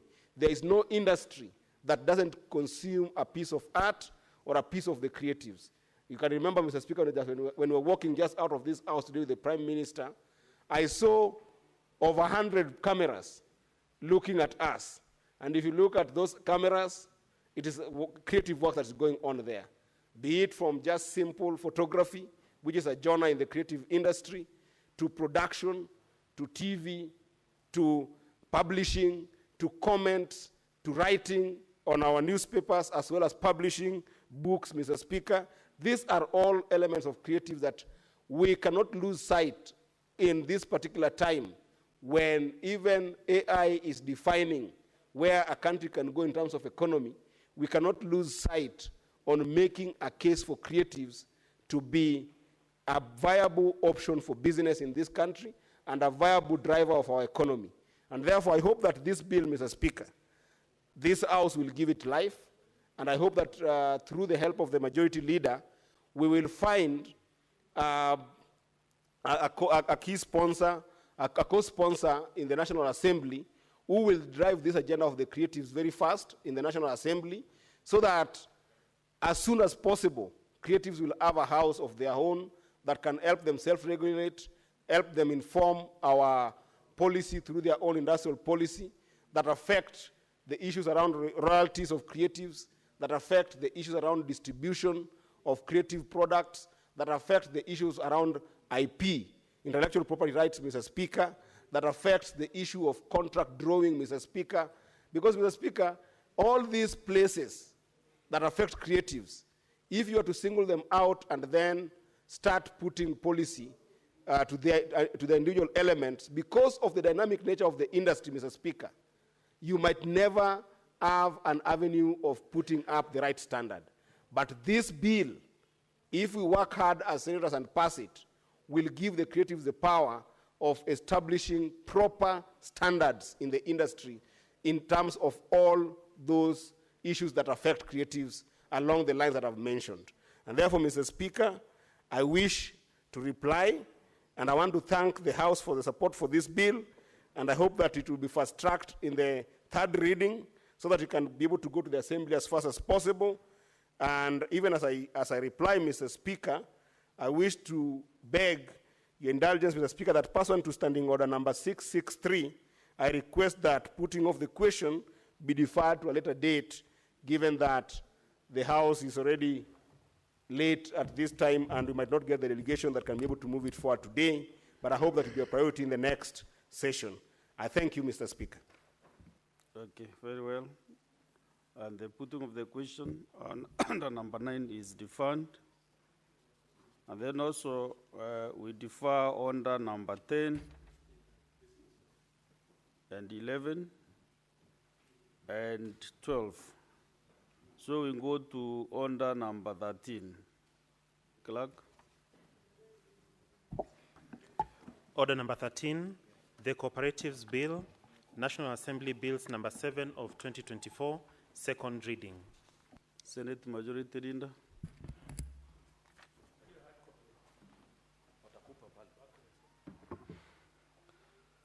Thank you, Mr. Speaker. Just a second, Mr. Speaker. I want to retrieve my notes. It's a very important bill.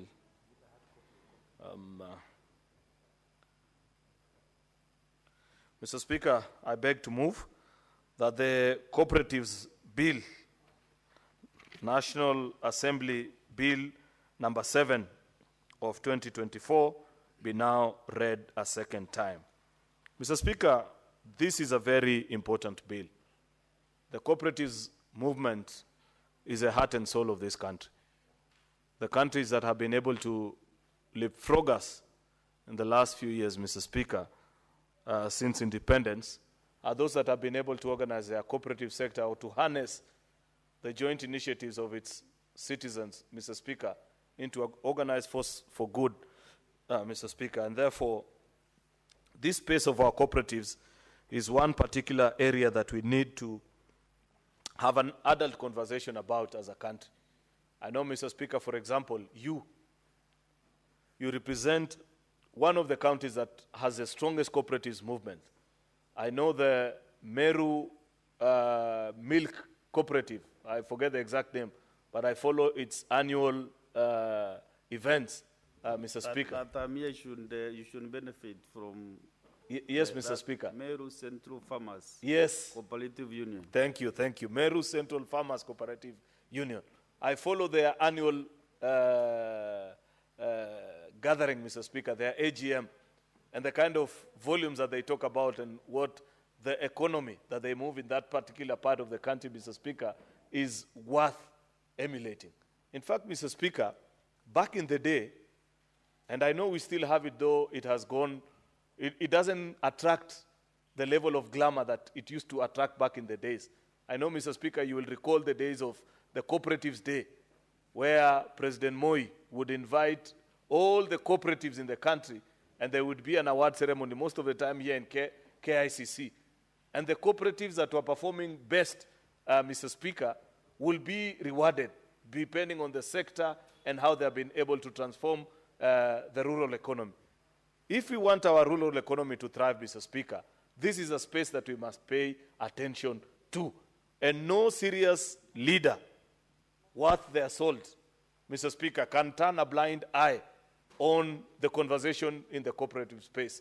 It is unfortunate, Mr. Speaker, that as we have this conversation, we are having it as a background of the events that recently happened at Cusco and the damning reports of what happened in that particular institution the last 10 years.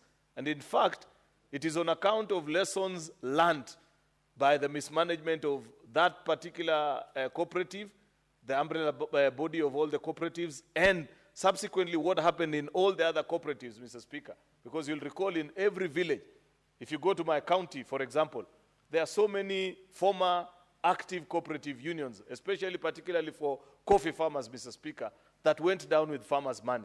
And nowadays, when you tell people to put their money into a cooperative, they think twice about it. I want to tell the citizens of the Republic of Kenya that the Senate and Parliament in general is concerned and has agreed that that cannot continue to obtain as a situation of the day, Mr. Speaker. We must do something about it, because the fact that we missed the step at some point doesn't mean that we give up on the cooperative movement in the country, Mr. Speaker.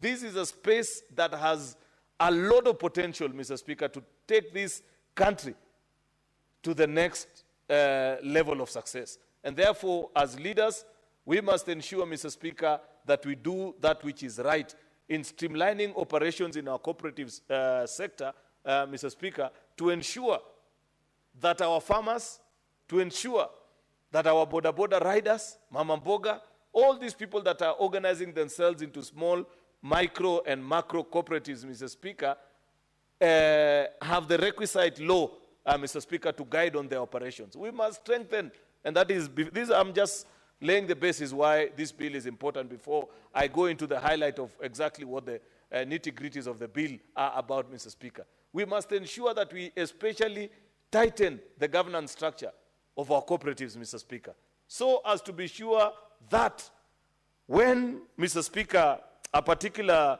individual forms a cooperative society, then they don't end up misusing the funds of that institution to the detriment of all the other members, Mr. Speaker. If you see the cooperatives that have succeeded and have served longer, Mr. Speaker, it's because of the governance structure of that particular cooperative society, Mr. Speaker. It is because, Mr. Speaker, those cooperatives had leaders that ensured that members' savings were used prudently, Mr. Speaker. That at the time where members wanted to access their savings, they were able to do so, Mr. Speaker.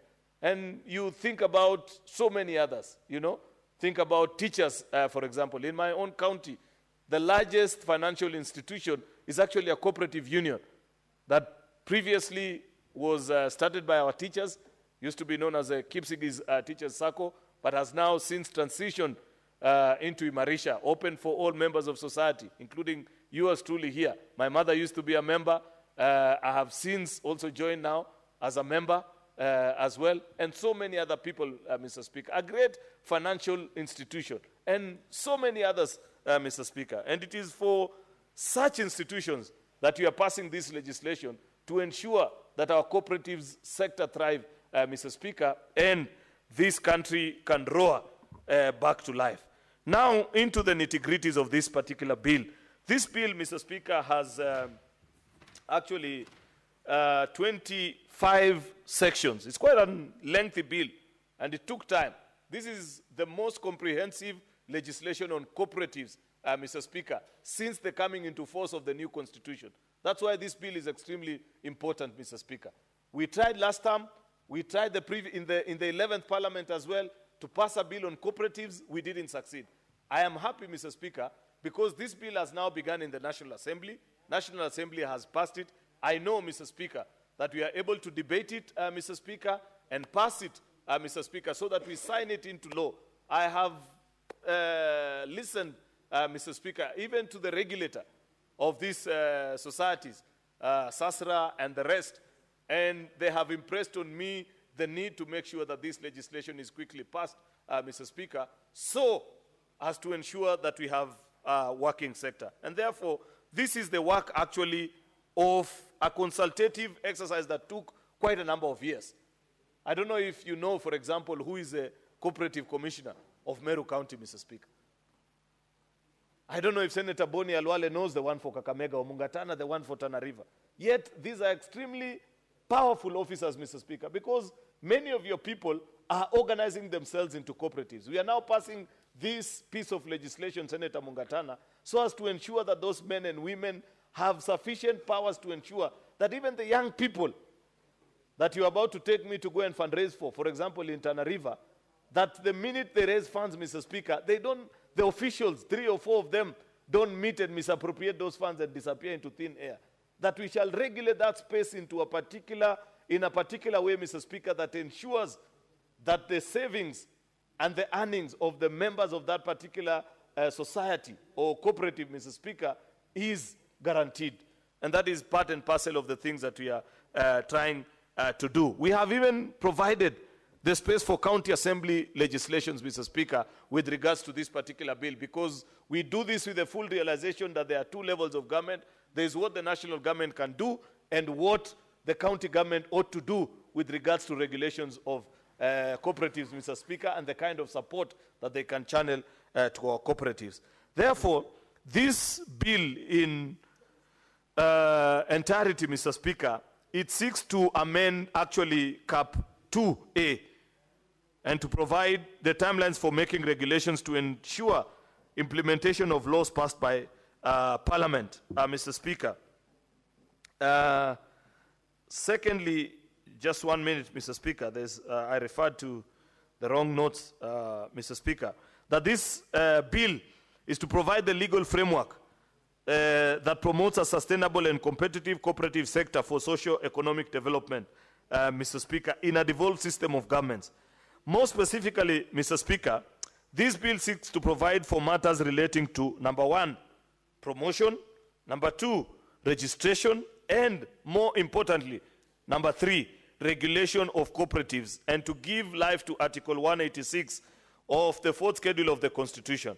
Further, this bill establishes the following offices: the Office of the Commissioner for Cooperatives Development at the national level, and the Office of the County Director for Cooperatives at the county government level, and to provide for the intergovernmental cooperation at both levels. Very important, Mr. Speaker.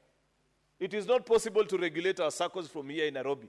That's part of where the problem was, because Nairobi will just send a fellow from, I don't know which part of the country, Senator Boni, to come to Kakamega and sit at the head office in Kakamega and expect that he will have interest over a cooperative society deep in Malinya, where you come from. That fellow will never have interest. They don't care. They just wait for the 30th to take their salary. But if you have a son of the soil or a daughter of the soil, Senator Boni Alwale, who knows that it is in their best interest for cooperatives in that county to succeed, Mr. Speaker, they will move around.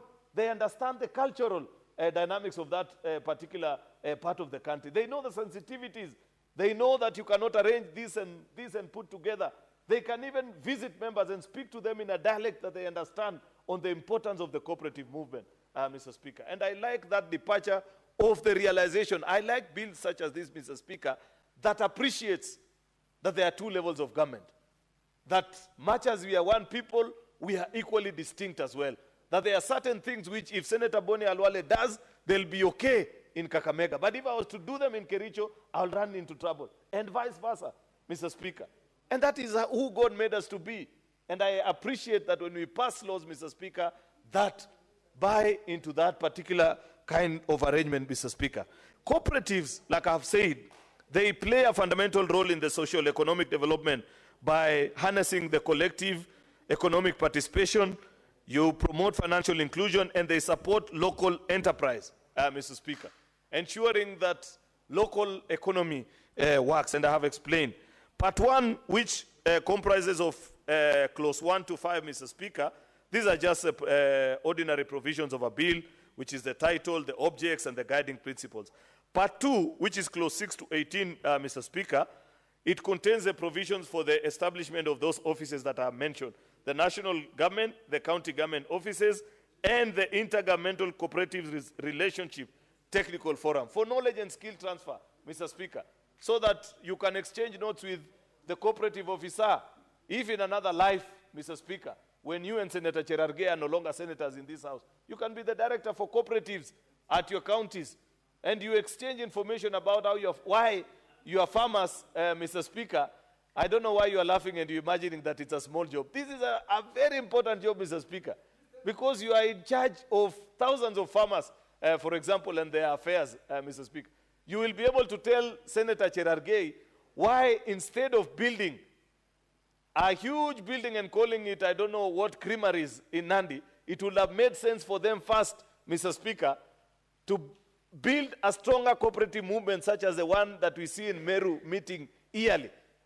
And then after, Mr. Speaker, you have secured the raw material, Mr. Speaker, then now you put together a bigger building. Stones, walls, Mr. Speaker, don't grow economies. It is people, Mr. Speaker, that grow economies. The bigger challenge for counties, Mr. Speaker, is this obsession with brick and mortar, where you just want to put up a building. I said the same about Kipes a few minutes ago, Mr. Speaker, that, you know, we have told counties that put together a building of 500 million shillings, but have not taken time to ask them, what is it that those counties will be selling?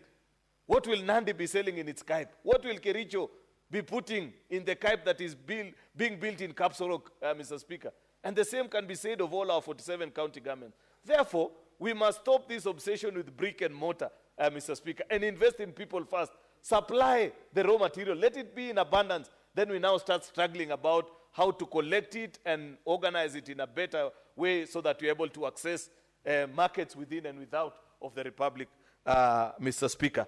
Part 3 of the bill, which is clause 19 to 27, this provides provisions for the structure of cooperatives in Kenya. Members will take time to read and appreciate. Part 4, Mr. Speaker, which is clause 28 to 43, it's provisions for registration of cooperatives, Mr. Speaker, so that you ensure that when a cooperative is registered, Mr. Speaker, what are the transition provisions so that somebody doesn't run away the way our colleague, and is not here, Senator Mahanzo, disappeared with the ODM certificate in 2007, Mr. Speaker. That has happened in cooperatives many times, where the founder member, Mr. Speaker, disappears with the certificate and say, this was mine, yet they were doing it actually in trust. That process has been streamlined in clause 28 of this particular bill.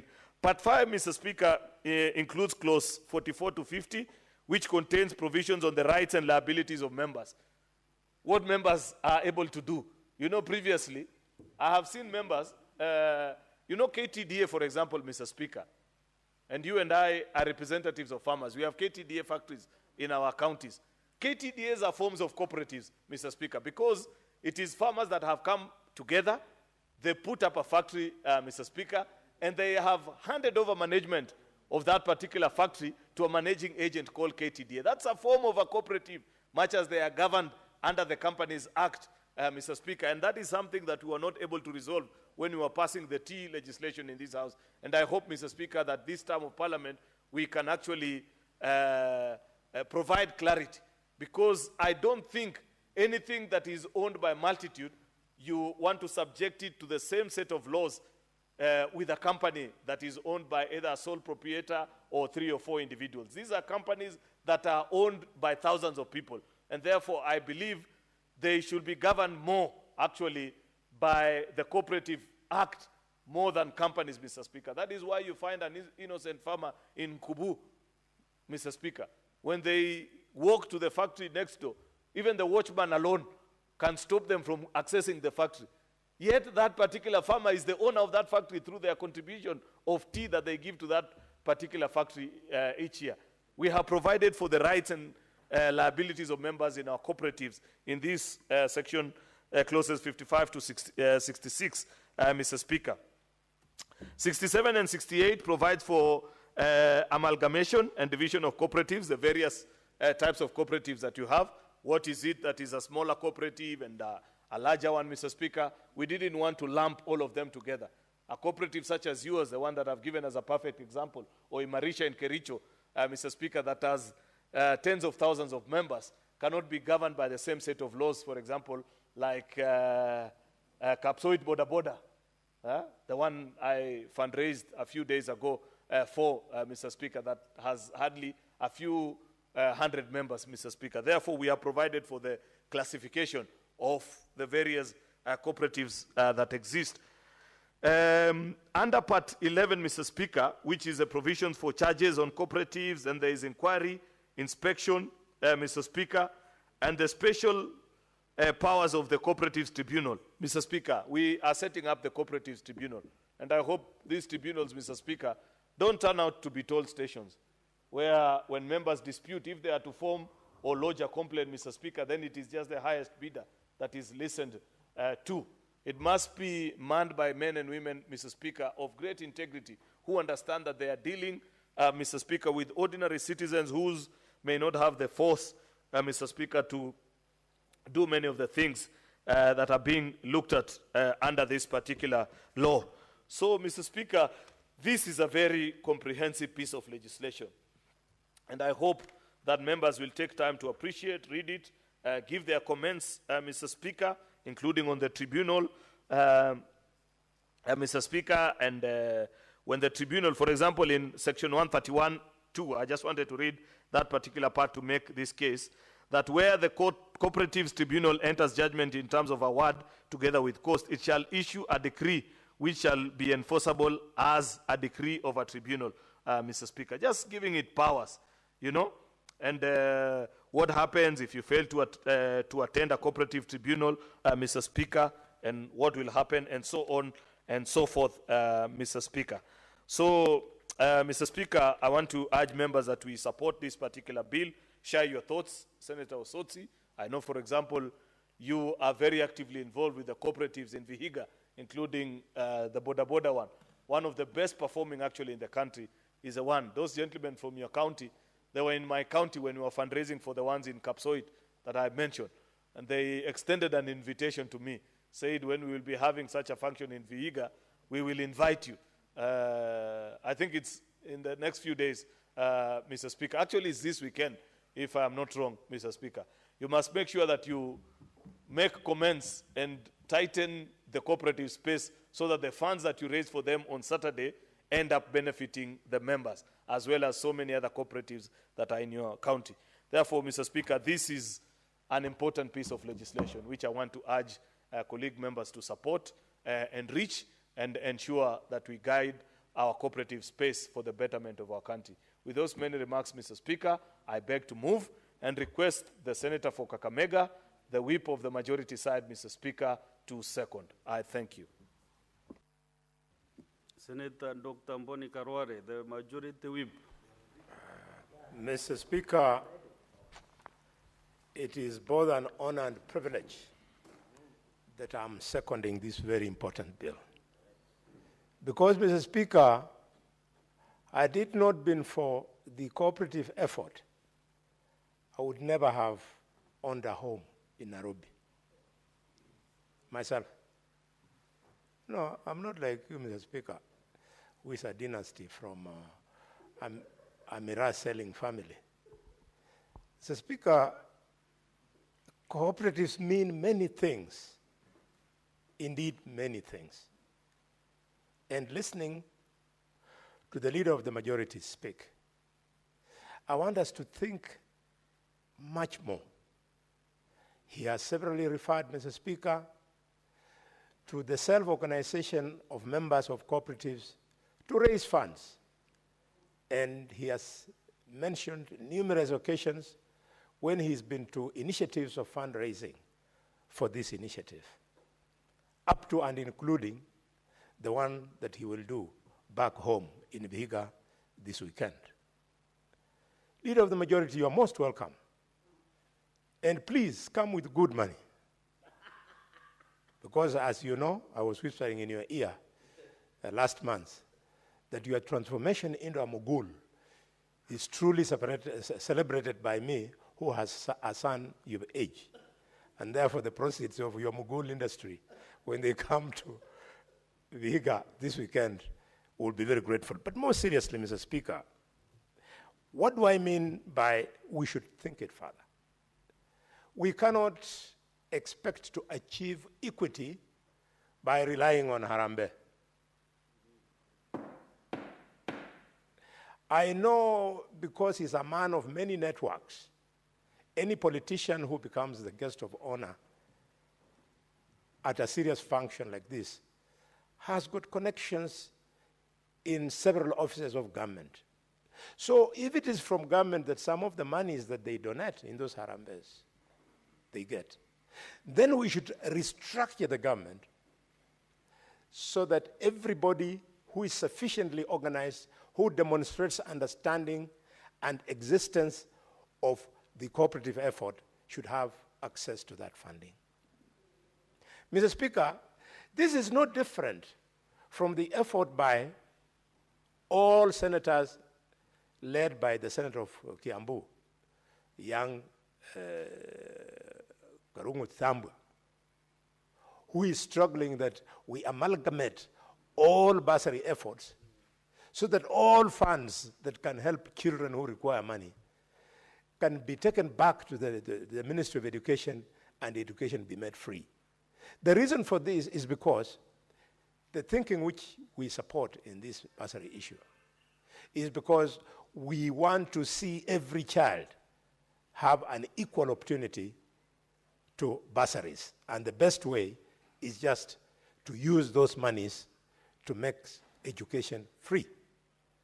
And because we cannot make something like cooperative free, let us think deeper, harder, longer, so that we see how the state can, quote unquote, provide seed money for people who want to cooperate.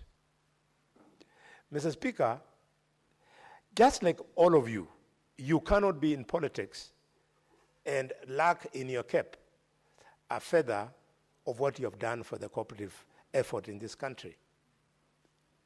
Mr. Speaker, the country is laden with cases of success, just as it is with cases of failure and conmanship.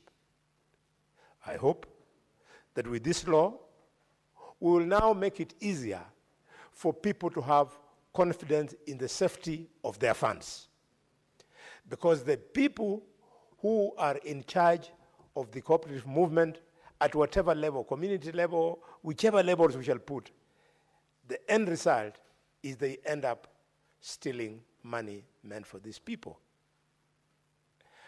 My daughter was doing internship years ago with the, Jerege, you normally remind me the names of these things. This body that brings cooperatives together, Cusco, housed at Upper Hill here. And my daughter used to look very nice there, working there, and I had a lot of respect for them. Only to learn later on that the blocks who had been in charge of that union had been stealing. They have stolen billions of shillings from cooperatives. It is extremely unfortunate. So, Mr. Speaker, if the controls, because we have not gone through with a tooth comb in this bill, are not there, we will put them there. And if they are there and they are not tight enough, Mr. Speaker, we are going to tighten them. We want the cooperative effort to be a success. I remember, Mr. Speaker, in 2003, as a young dashing parliamentarian, I had a discussion with now Director and clerk at the desk. We had come here, had just come as a young member of parliament, and he had just been employed here. In fact, I can confirm that he did not have even a beard when he was here. And he was telling me about the success of the cooperative movement back in Central Province. And having been a son of Western, because he went to school at Mukumu High School, and his uncle had a good business in Kakamega town, we were friends. So I went back, and the first thing I did, I wanted to learn from Central. And Mr. Speaker, I went to the Boda Boda. And in 2003, Boda Boda was not a motorbike. In 2003, Mr. Speaker, Boda Boda were bicycles. So I took 100,000 shillings and put in the Ikolomani bicycle Boda Boda. My political opponent then went and called the same boys and told them that this man is playing around with the effort. How can he ask you to be contributing money to put in that kitty? What he should have done, he should have given you the 100,000 shillings you share amongst yourselves. That is leadership for you. It is the leadership that kills noble initiatives like this one, Mr. Speaker. Similarly, Mr. Speaker, when we're trying to woo members of the public to accept His Excellency William Ruto as a possible case for a good president, I remember we had a big fundraising in Muliro Gardens in Kakamega, and the president supported us, and then deputy president supported us in internship. We did very well. We went on and bought a commercial vehicle, which is still in existence and for which we are grateful. All these young people want is to be organized. And it is today a big pleasure, Mr. Speaker, that we are creating the office of the Commissioner of Cooperatives. Since cooperatives are principally at the county level, it's good that we have accepted that this office should only be at Nairobi, but appreciating the fact that they are the counties that are going to be in control of these cooperatives, and therefore the creation of the county directors. I'm glad, Mr. Speaker, in this bill, there's been an attempt to recognize the fact that if we don't coordinate the activities at the national with the activities at the county levels, we'll fall on our face flat. And therefore, this intergovernmental structure which has been put in this bill, leader of the majority, is a very good thing. But when I look at the membership of that structure, leader of the majority, it begs for an amendment. The commissioner, a member, that's okay. The directors in the 47 counties, that's okay. But when it comes to a person appointed by the governor, I want to request and persuade you, we shouldn't give the governor that kind of latitude. He has sufficient latitude to appoint many other people. Let this be an institutional self-sustaining process so that since the County Public Service Board, the County Public Service Board, Mr. Speaker, will be having a say in the appointment of the county director of cooperatives. Instead of the governor appointing some other stranger, probably a relative, probably a girlfriend, the way they normally do, Mr. Speaker, allow the chairman of the County Public Service Board to be the one to sit on this intergovernmental body, so that it is automatic, so that the chairman of the board is independent when he's there, rather than when you have picked a character who has come there at the pleasure of the governor of the respective county. Mr. Speaker, this is the amendment I propose in clause 16 that says there shall be a commissioner, shall be the commissioner who is the chairperson of this committee, 47 county directors of cooperatives, the chief executive officer of the authority, and an officer appointed by the Council of Governors. No. County chairs of County Public Service Board. Mr. Speaker, having said this, I can see an effort in this bill in clause 20, where under the structure of cooperatives in Kenya, we have created primary cooperatives, secondary cooperatives, cooperative federations, and the ABEX cooperative. Mr. Speaker, this is a very visionary classification. It is the lack of clarity in the structure of cooperatives that opens up members to being conned. That, for example, in the primary classification, you have put from A to B all the way to G, the specifications of what a primary cooperative is something that is even a greater reason for us to celebrate this. Let me use the example, Mr. Speaker, of a primary cooperative in the sector of producer cooperatives. This shall be a cooperative registered under this Act with the objects of production, processing, marketing, and marketing of members' produce. This is useful so that people in the production industry do not end up getting confused, for example, with their monies being heaped together with people from, say, the cooperative sector. I say this with a degree of nostalgia because I remember when I was a little boy of 10 years, our then Member of Parliament had this vision.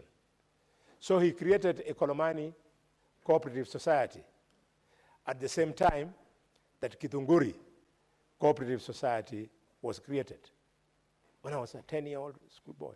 And out of this, every Friday, so that our parents could be encouraged to take care and like breeded animals, we used to be given cheese at school so that we go home and tell our parents cheese comes from milk which is produced in large amounts by graded cows. And that cooperative took off. But because of mismanagement, the Kolomani Cooperative Society at Lirembe then collapsed. But the Kitunguri one went on and succeeded. The Speaker, if there is a senator here who has never been to the Fresher Farm in Kitunguri, they are one of the most developed, fantastic cooperative society of dairy. You know, Senator Cherargei, those jokes you see in Nandi and in Kakamega, we are neighbors. It is not the case in Kitunguri. In Kitunguri, people I saw, I hope it's still the case today, people deliver milk, and on the strength of the milk you have delivered, you can actually be given a voucher to go and collect food. You're given a voucher to go and take to school and pay school fees, and it will be discounted on the milk that you deliver at the cooperative society. We went there, Mr. Speaker, before and after the advent of Mungiki. Sometimes I hear the former deputy president talk about violence in his Omanyoro meetings, and I say, indeed, ignorance is bliss. Mr. Speaker, I see the violence that has never been witnessed in the central part of this country, now repeated almost every weekend in funerals and or rallies and what have you, and I say, indeed, ignorance is bliss. I want to appeal to the senators from the Mountain Kenya region. You are going the wrong route. Because I remember, these children you now want to militarize. Some joker militarized them into Mungiki, and I went in Mithunguri, and the ladies would talk in my ear quietly. We normally see you on TV. Please help us. Mungiki is finishing us. So I ask her, what does it do? He says, when you milk, you must declare how many liters of milk you milk to your cow. And Mungiki will either come with an entitlement of 1 liter or 2 liters. If you don't, your cow is gone. Let us do politics, but not politics of militarization of our youth. It is extremely dangerous.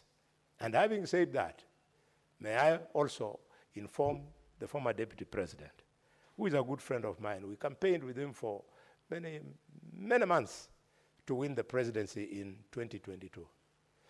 That 2027, we are going to do everything to make sure that the election of 2027 is peaceful. We cannot imagine a situation whereby our children should start fighting each other because one person or the other has lost the presidential election. That one I refuse. And I want to tell the former deputy president he's playing with fire. When members from his community then started facing the wrath of the proponents of post-election violence in 2007, 2008, he was nowhere. We were the ones who were on the Kibaki side who bore the burden of protecting these patriotic Kenyans who were doing business and have settled in Kakamega. It is a route we can never go, we shall not allow, and we will fight to ensure that the election 2027 will be free, fair, and peaceful. Mr. Speaker, we say these things with a degree of patriotism. Maybe, I don't know, some of you have 2 children, maximum 3.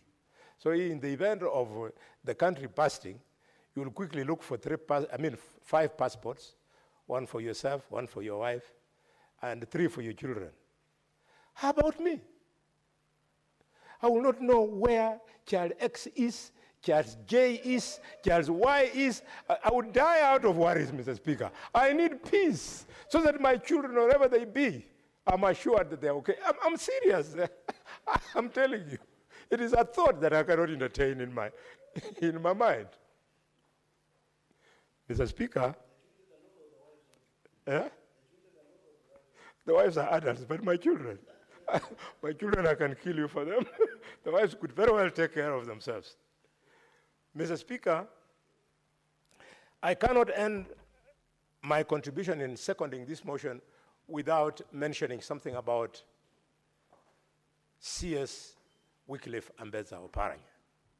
Wycliffe Ambetsa Oparanya is not my friend.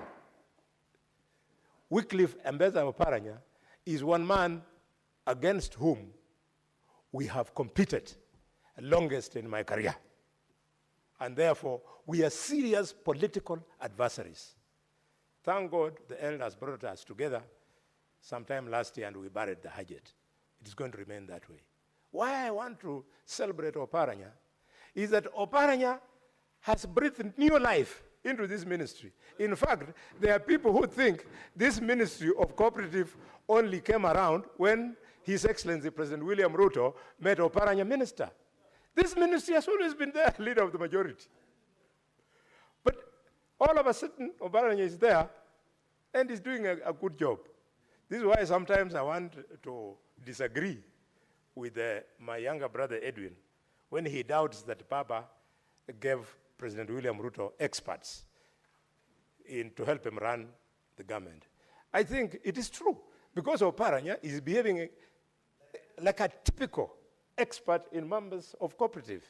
I mean, I have seen the coffee sector, which was there pre-independence in Kakamega, in Vihiga, in Bungoma, and many other parts of the country, especially in Nyanza and Western.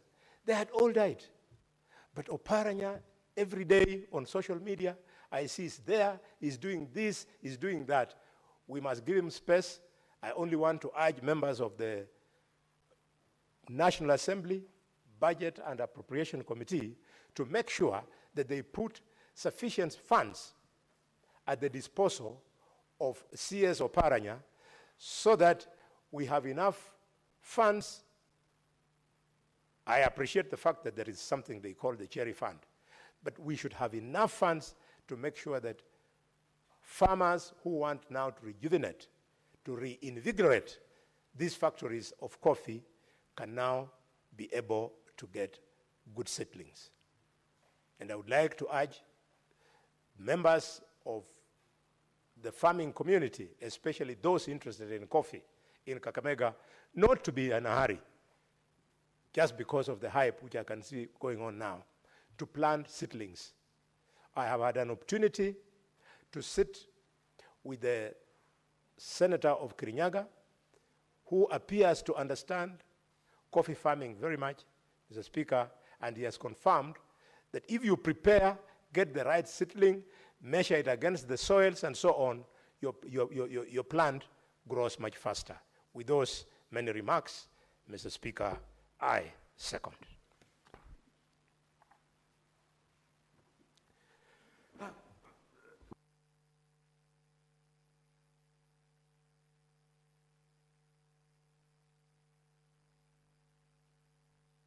Honorable Senators, I propose the question that the Cooperatives Bill, National Assembly Bills number 7 of 2024, be now read a second time. We now open this session for debate, and we start with Senator Danson Mungatana, Senator Okech Endi. You are next after Senator Gicheru. No, he was here quite early before you. And I don't know why you're questioning the chair. Senator Chergey. Chair Senator Chergey is questioning you. You might fail to get a chance to debate this afternoon. Senator Chergey must not question the chair. Mr. Speaker, I want to rise and on the onset support this bill, Mr. Speaker, that has been moved by the Majority Leader, and say that the cooperative movement, Mr. Speaker, is one of the best structures of organization in business terms that lift societies, Mr. Speaker. And this bill seeks to put a legal framework that will ensure that there is proper governance for cooperatives in the country, Mr. Speaker. Mr. Speaker, cooperatives have played a very big role in our society in making sure that businesses are started well, are resilient, are sustainable, and more importantly, can grow to greater heights, Mr. Speaker. But one thing that has always been elusive to us as a country is the governance of cooperatives. Because long time, Mr. Speaker, when especially the cooperative movement started in the agri products, Mr. Speaker, the challenge has been that the idea of governance has been left to the national level. Of course, this has been by large because of the fact that we have had a unitary government for a long time before devolution. But even in the advent of devolution, Mr. Speaker, cooperatives have remained governed by the national government. Yet the core and the essence of cooperatives, Mr. Speaker, is to help small and medium enterprises particularly, which actually was the core of the Kenya Kwanza Manifesto, to look at the micro enterprises, small, medium, and sometimes growing businesses in our country, Mr. Speaker, with the idea of undoing the challenges that these businesses are facing, Mr. Speaker. And those challenges, it has been proven time without number that those challenges are best addressed within cooperatives. Yet these businesses exist in the local communities where we come from. They are in the counties. They are in the constituencies. They are in the wards where we come from. But then if you look at the governance structure, the legal infrastructure that defines cooperatives, Mr. Speaker, you find that it is only at the national level that they have been regulated over time. So this is the first bill, Mr. Speaker, that seeks to give life to Article 186 of the Constitution, which sometimes back when the Constitution was being done, saw a nexus between the national government and the county governments in the running of some of affairs such as the cooperatives that we're seeing right now, Mr. Speaker. And therefore, Mr. Speaker, I don't see any good bill that will be better than this in terms of that giving just that legal framework that encompasses counties to be able to give them a life in the control of cooperatives, Mr. Speaker. For far too long, Mr. Speaker, cooperatives in this country have faced the problems of financing as the biggest one, to the extent that specifically you've seen SACCOs coming in place, which is a subset of cooperatives, that SACCOs have been innovative around the idea of creating credit facilities as well as saving facilities.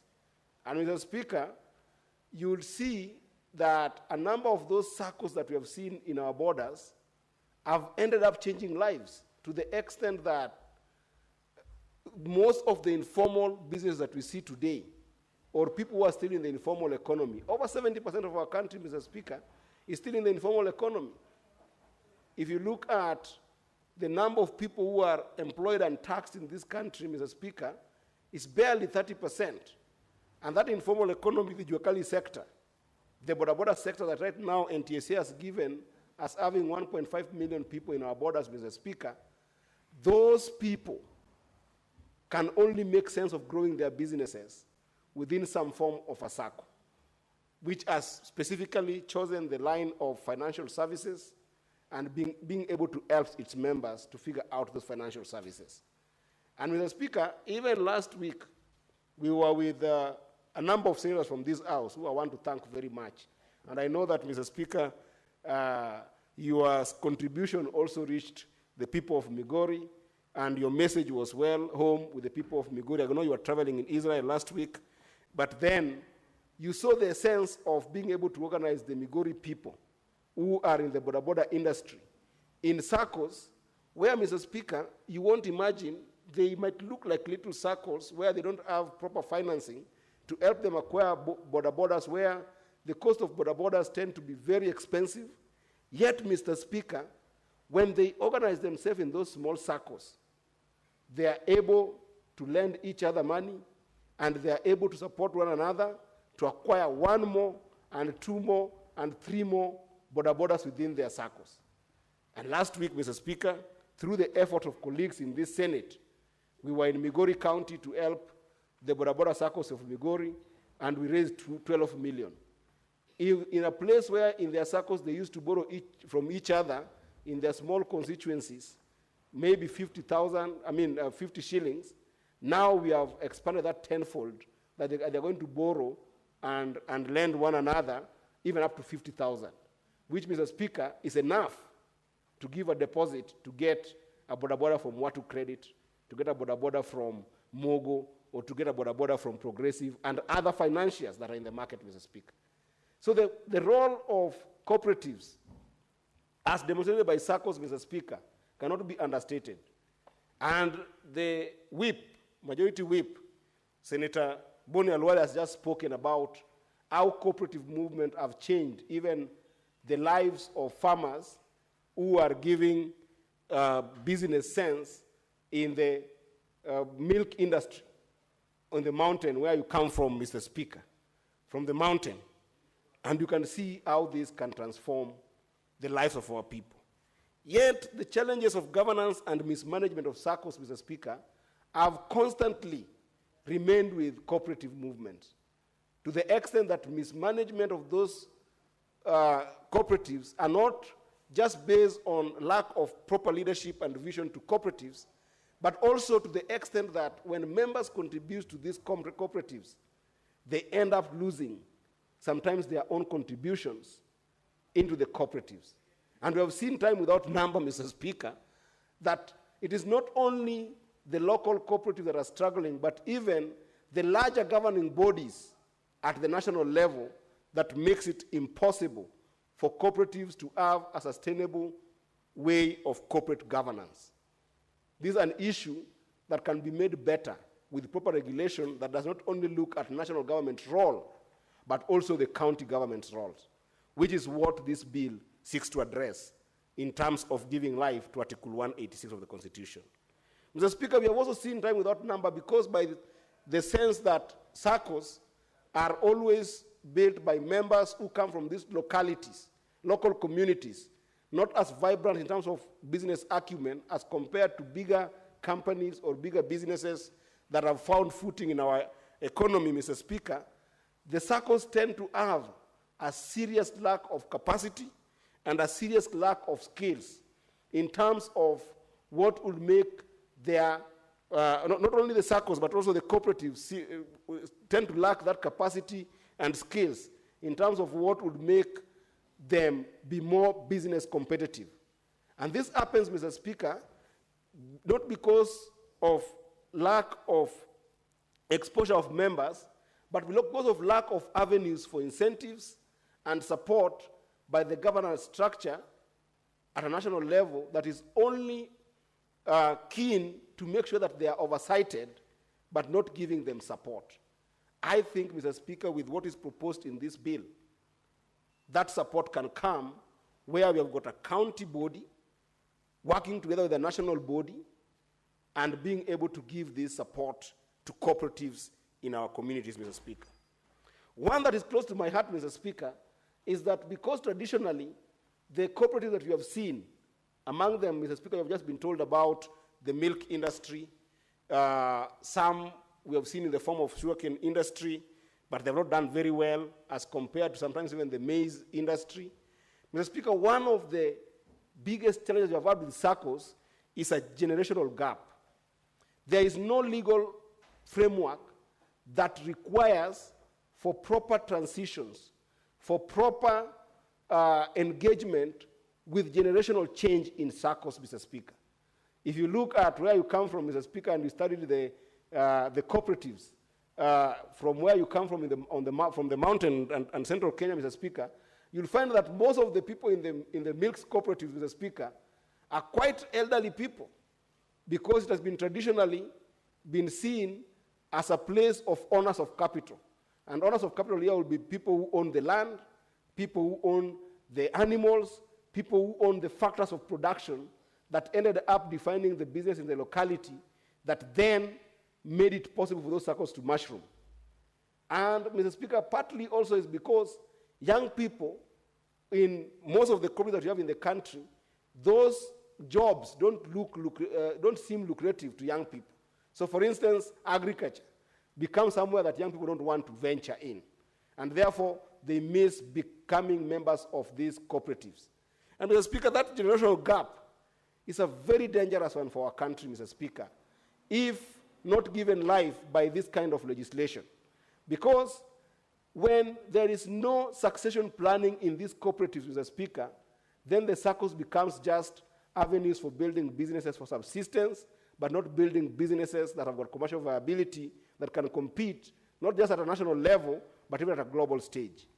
And the first attempt by this bill, if you look at the sections that are brought about governance in the counties to work with governance in the national level, Mr. Speaker, will be able to solve and cope for some of these issues that are elusive to building strong cooperatives, Mr. Speaker.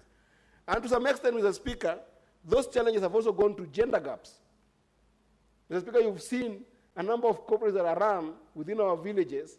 They tend to be male-dominated. And the reason is what I just talked about. Because they are small businesses that are not following the corporate structure of bigger businesses, the owners of capital who tend to be men in our communities tend to dominate those circles. With the proper legal framework that is being proposed by this bill, then you can be able to solve for these issues. The idea of solving for those weak legislation within the cooperatives will be enhanced by this particular bill. The idea of solving for weak leadership in cooperatives will be enhanced by this bill. But if we pass this particular legislation, Mr. Speaker, I am sure that we will have circles that start having vision, that start having proper mission, that are still, I will start running with proper business practices like we've seen in cooperatives that are in other countries, Mr. Speaker. And Mr. Speaker, I must also add my voice because of what I've talked about in terms of generational gap.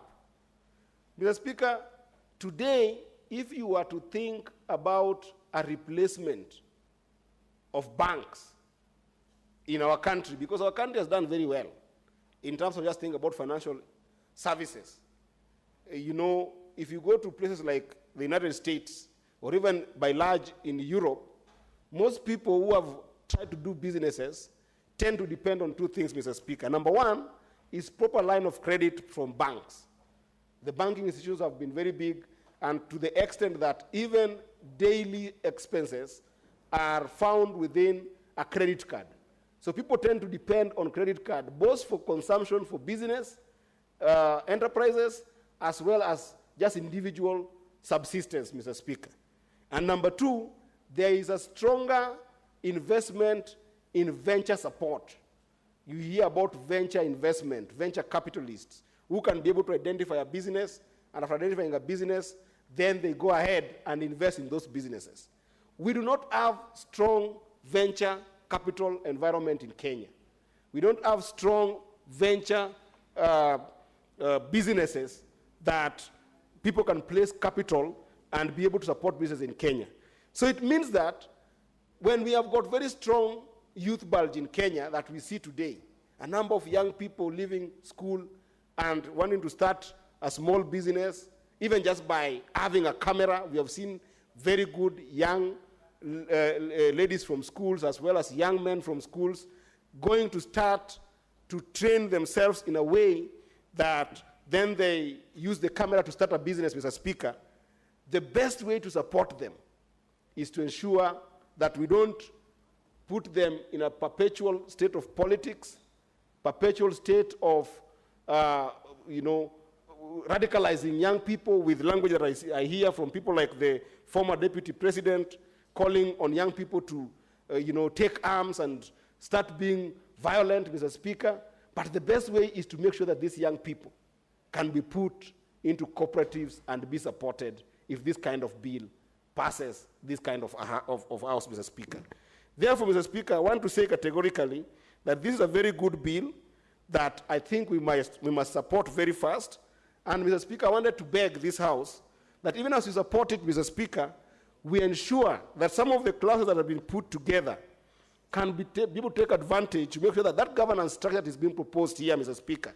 If you look at part 2 of the bill and part 3 of the bill, Mr. Speaker, we can be able to have some amendment, and I wish the majority was here, to think about if people abide by the framework that has been proposed here, why can't we talk about enabling this cooperative have a tax advantage? so that, Mr. Speaker, the cooperative can be able to be exempted from some taxation and some concessions that can end up make it difficult for them to actually thrive when they haven't made good money from the pooling of resources by members, Mr. Speaker.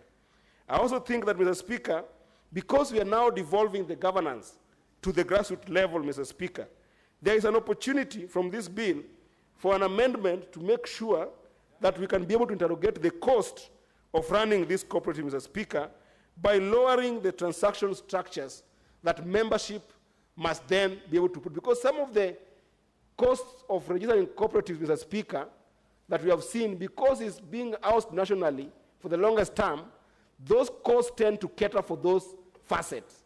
But now with this organization that now we are taking cooperatives governance to the grassroots, to combine national and county government elements, then I think there's opportunity, Mr. Speaker, of being able to require that if this framework passes, then we can be able to reduce the cost of transactions in those circles, Mr. Speaker. But circles exist, Mr. Speaker, to build businesses then that access market. The question of market, Mr. Speaker, I also think that I'll be moving an amendment in consultation with the majority leader, if possible, of rethinking the market power of SACCOs. I mean, not SACCOs, but cooperative in general. I know I'm very keen on SACCOs because SACCOs are the subset that is very strong, Mr. Speaker, and I keep on using them interchangeably. But SACCOs in particular, but cooperative in general, Mr. Speaker, we must be able to look at a way of making sure that the products that are given by these cooperatives that we are going to support through this bill do not face the injurious element of market dominance by more established businesses. What do I mean, Mr. Speaker, by this? We have seen even some laws that have been passed in this house, in these houses of parliament, Mr. Speaker, in the past, where cooperatives in the milk industry will face the challenges of monopolies in the milk industry, who then will require some ridiculous standards of which kind of milk and which kind of equipment that must somebody use to get their milk to market, that only plays to the disadvantage of those cooperatives in the grassroots, Mr. Speaker. These are three areas, Mr. Speaker, that I think if we focus on in terms of amendments, we will make sure that the cooperatives that we're talking about through this legal framework are supported properly and are managed properly because of that framework that encompasses counties in general and national government in general in terms of democratizing the governance of SACCOs, Mr. Speaker. Therefore, Mr. Speaker, allow me to sit down. As I say, I support this bill that has been put forward by Majority Leader, and I look forward, Mr. Speaker, to its life in ensuring that cooperatives within our borders will be stronger and will have a proper environment for business sustainability. I thank you, Mr. Speaker. Senator Samson Cherargei.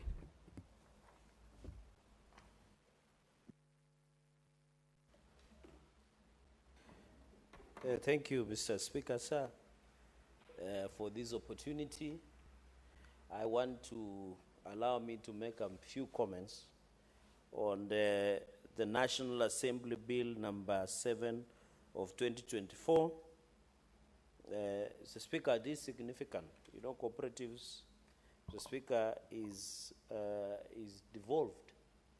And I expected this bill to originate from the Senate, but may it be, but so long as we are taking the same direction, I think that is important, Mr. Speaker. And I hope in future we should ensure that we go in a way of fast-tracking the National Assembly bills, also the Senate bills must be fast-tracked.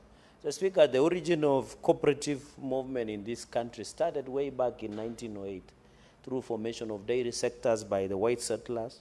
It is in Africa, it is Arambe, it is Ujamaa coming together, and I think in some cases, the issue of pooling resources together.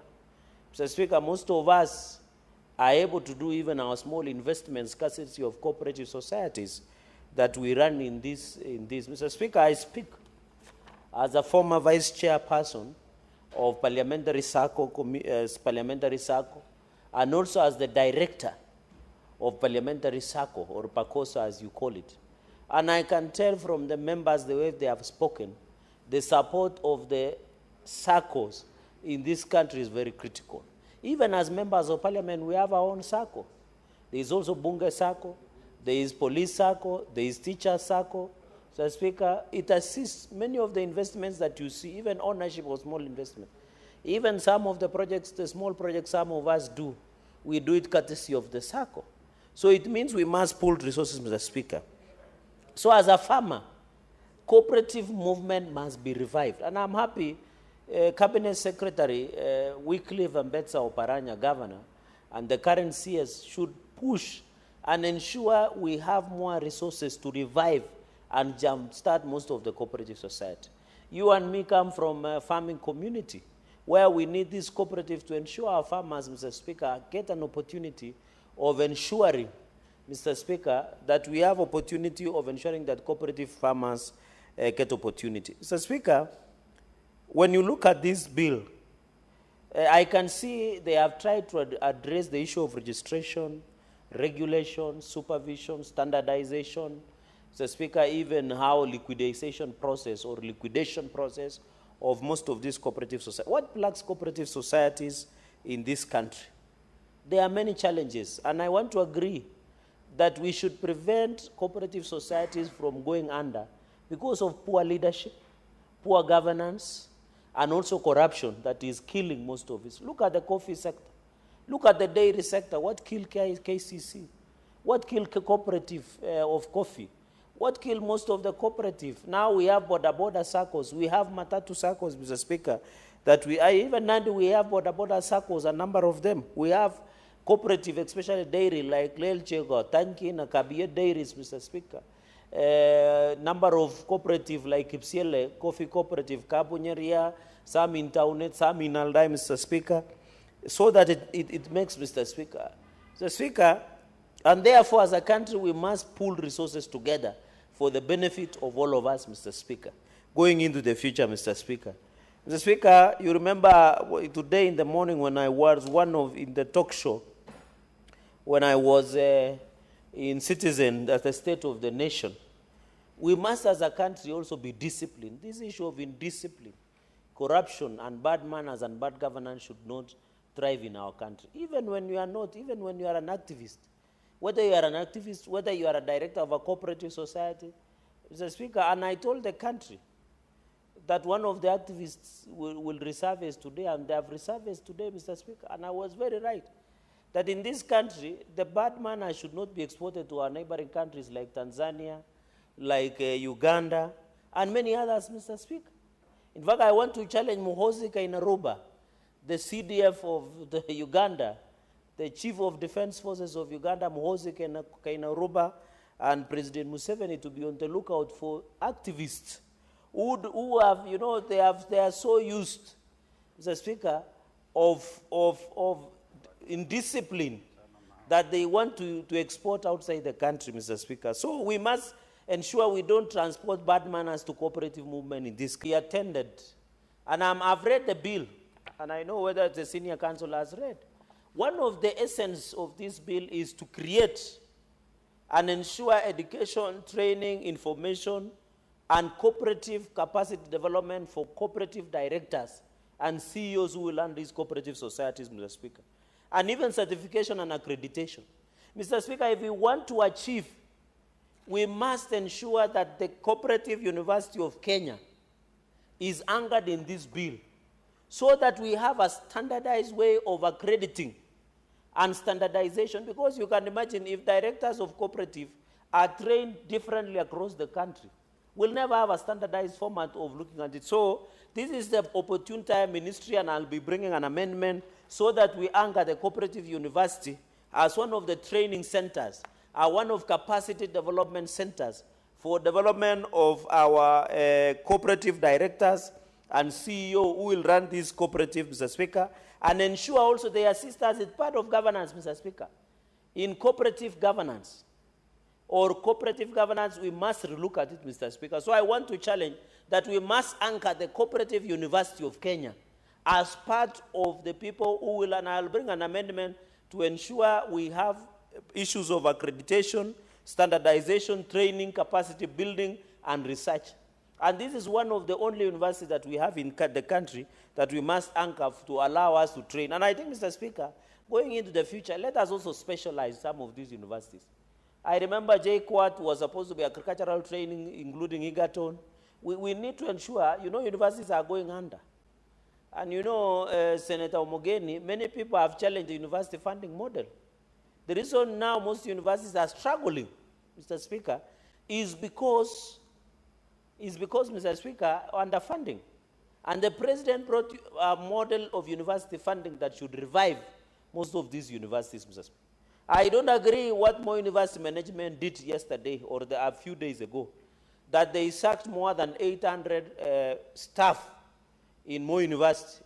That is, I am alma mater of Moi University, Mr. Speaker, the School of Law. I'm alma mater of Moi University. What is happening in Moi University is very unfortunate. I want to ask the management, how do you fire 800 people who have dependents and families, who have worked with the university for the last 15 to 20 years? Mr. Speaker, even those universities, Moi University used to have what we call MUSCO. They also used to have cooperative society, and most of the lecturers and workers within Moi University use cooperatives to acquire the little investment. So I want to challenge the Ministry of Education, the Ministry of Labor, the Senate of the University Council of Moi University to revoke the firing and sacking of more than 800 workers who have stayed. Mr. Speaker, how do you fire somebody who has stayed more than 15 years without gratuity? And it is the same principle and breadth that we are saying don't fire UHC, Universal Health Coverage. And you remember I told the CS in charge of health that he should not fire or transfer UHC workers without proper terms of service, including gratuity, Mr. Speaker. It is the only listing we can do. Mr. Speaker, this country, we must be careful and we must be grateful. The UHC workers came out and confronted an animal called COVID when all of us were hiding. When this senator, that John, when the Senate and Parliament was doing virtual sittings, hiding in our homes, staying in our homes, doing social distance, the only people who came out and fought without a bullet and a gun were the UHC workers. How do we reward? I was sad, Mr. Speaker, when I saw them sleeping here in Kencom, in Afia Center, all night, Mr. Speaker. I want to appeal to the Council of Governors, the Ministry of Health, and His Excellency the President, to kindly President William Ruto. I know he's a man with a big heart to intervene on this issue of UHC so that our young men can be confirmed on permanent and pensionable, their gratuity which should be paid, just like we do in PNP, Mr. Speaker. So I'm saying because most of these organizations have cooperative movements, within even police, we want to see, Mr. Speaker, we want also to see, Mr. Speaker, the teachers' cooperative union, Mr. Speaker. Even Mwalimu Sacco, I know it had challenges in the past, Mr. Speaker. I saw yesterday the committee of the education demanded the medical cover of teachers. These movements are, Mr. Speaker, me and my mother is a P1 primary school teacher. It is courtesy of the Sacco that yours truly and the future president of this republic, I was able to go to school.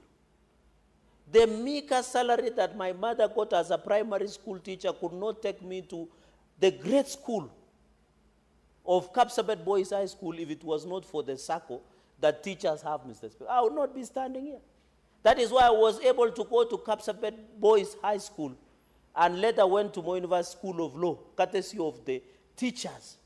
I'm a proud son of a primary school teacher. My mother taught for many years, and she even later taught me in school. The reason I'm saying I'm the future president is because Kapsabet Boys has produced two presidents. It has produced President Moi. It has produced President William Ruto. They say if you see quacks like a duck, it's a duck. So I have been to a school where presidents are being manufactured, Mr. Speaker. So the point I'm trying to make is that SACCO has assisted all of us.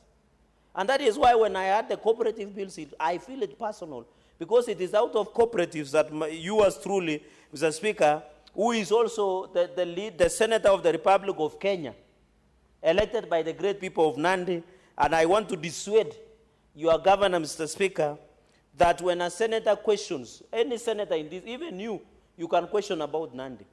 Senator Nyamira, he can question about Nairobi. Senator Vihiga can even oversight, and I'm happy with the speech he made in Garissa, during Garissa cultural event. But I want to request colleagues in future, as a sign of protest, you should not attend such events, because it's only consumed 40 million, Mr. Speaker. But I know he was being sent as the deputy party leader of ODM. He was there courtesy of Prime Minister Raila Odinga. So it is understandable. But I'm happy he said governor must answer to questions when he appears before the Senate, Mr. Speaker. And that is why, Mr. Speaker, we need to tell governors that the work of the Senate is to oversight the entire 47 governors, Mr. Speaker. And that is why yesterday I said there are 17 stall projects in Garissa that is worth for 5 or 4 million. It should complete. And that is why I was asking, what is the priority? Is it cultural event that costed 40 million, or is it 56 kilometers of water? Can you imagine, Senator Omugeni, Garissa Township, where the Tana River passes, there is no water? It is very unfortunate, Mr. Speaker. So we need to ensure that, and by the way, Senator Omugeni's point of information, that 56 kilometers is called Baraki Malani water pipeline, of 56 kilometers in Lagdera sub-county, that has consumed 219.8 million. Just for your record, so that as you confer some of these issues, you are able. Mr. Speaker, number 3 is establishment of Office of the Commissioner of Cooperative Development. I agree, so that we have centralized engagement in terms of cooperatives. That's a good one, Mr. Speaker. Mr. Speaker, I'm happy that we have included the PPPs, private-public partnership. I agree. That is one of the functions of commission, so that we have centralized. Mr. Speaker, I know we have donors, through conditional funds and grants. Let them engage through PPP. If, for example, you know Denmark is biased towards dairy, Mr. Speaker, is dairy is biased towards dairy. Mr. Speaker, they should be able to be allowed under PPP to partner, for example, with farmers from Nandi, Mr. Speaker. As I said this, I'm sad, because the current governor of Nandi, Governor Sang, which has done the source of champions to source of corruption, is that he has built a Nandi cooperative creameries. Can you believe this, Mr. Speaker? Almost 1 billion, yet he has not even packaged a half a liter of milk. Even a correct factory should only consume 350 million, Mr. Speaker. It is very unfortunate that as we talk today, the farmers of Nandi, we have never gotten value, because Nandi, there are so many white elephants. In fact, do we call yellow elephants or still white elephants? Because Kabiet, which has Nandi creameries, has consumed almost 1 billion. Yet they did not buy land, Mr. Speaker. You go to newborn mother baby in Kapsabet Hospital, is tall. You go to Nandi Governor's office, is tall. Kobujai Hospital, which is stone thrown away from the Governor Sang home. God forbid if he gets a medical emergency. That project has stalled and has consumed almost 100 million Kenyan shillings. Just like Kapsengere, like Chepterwai Kapsengere Dispensary, Chepterwai Hospital, Mr. Speaker.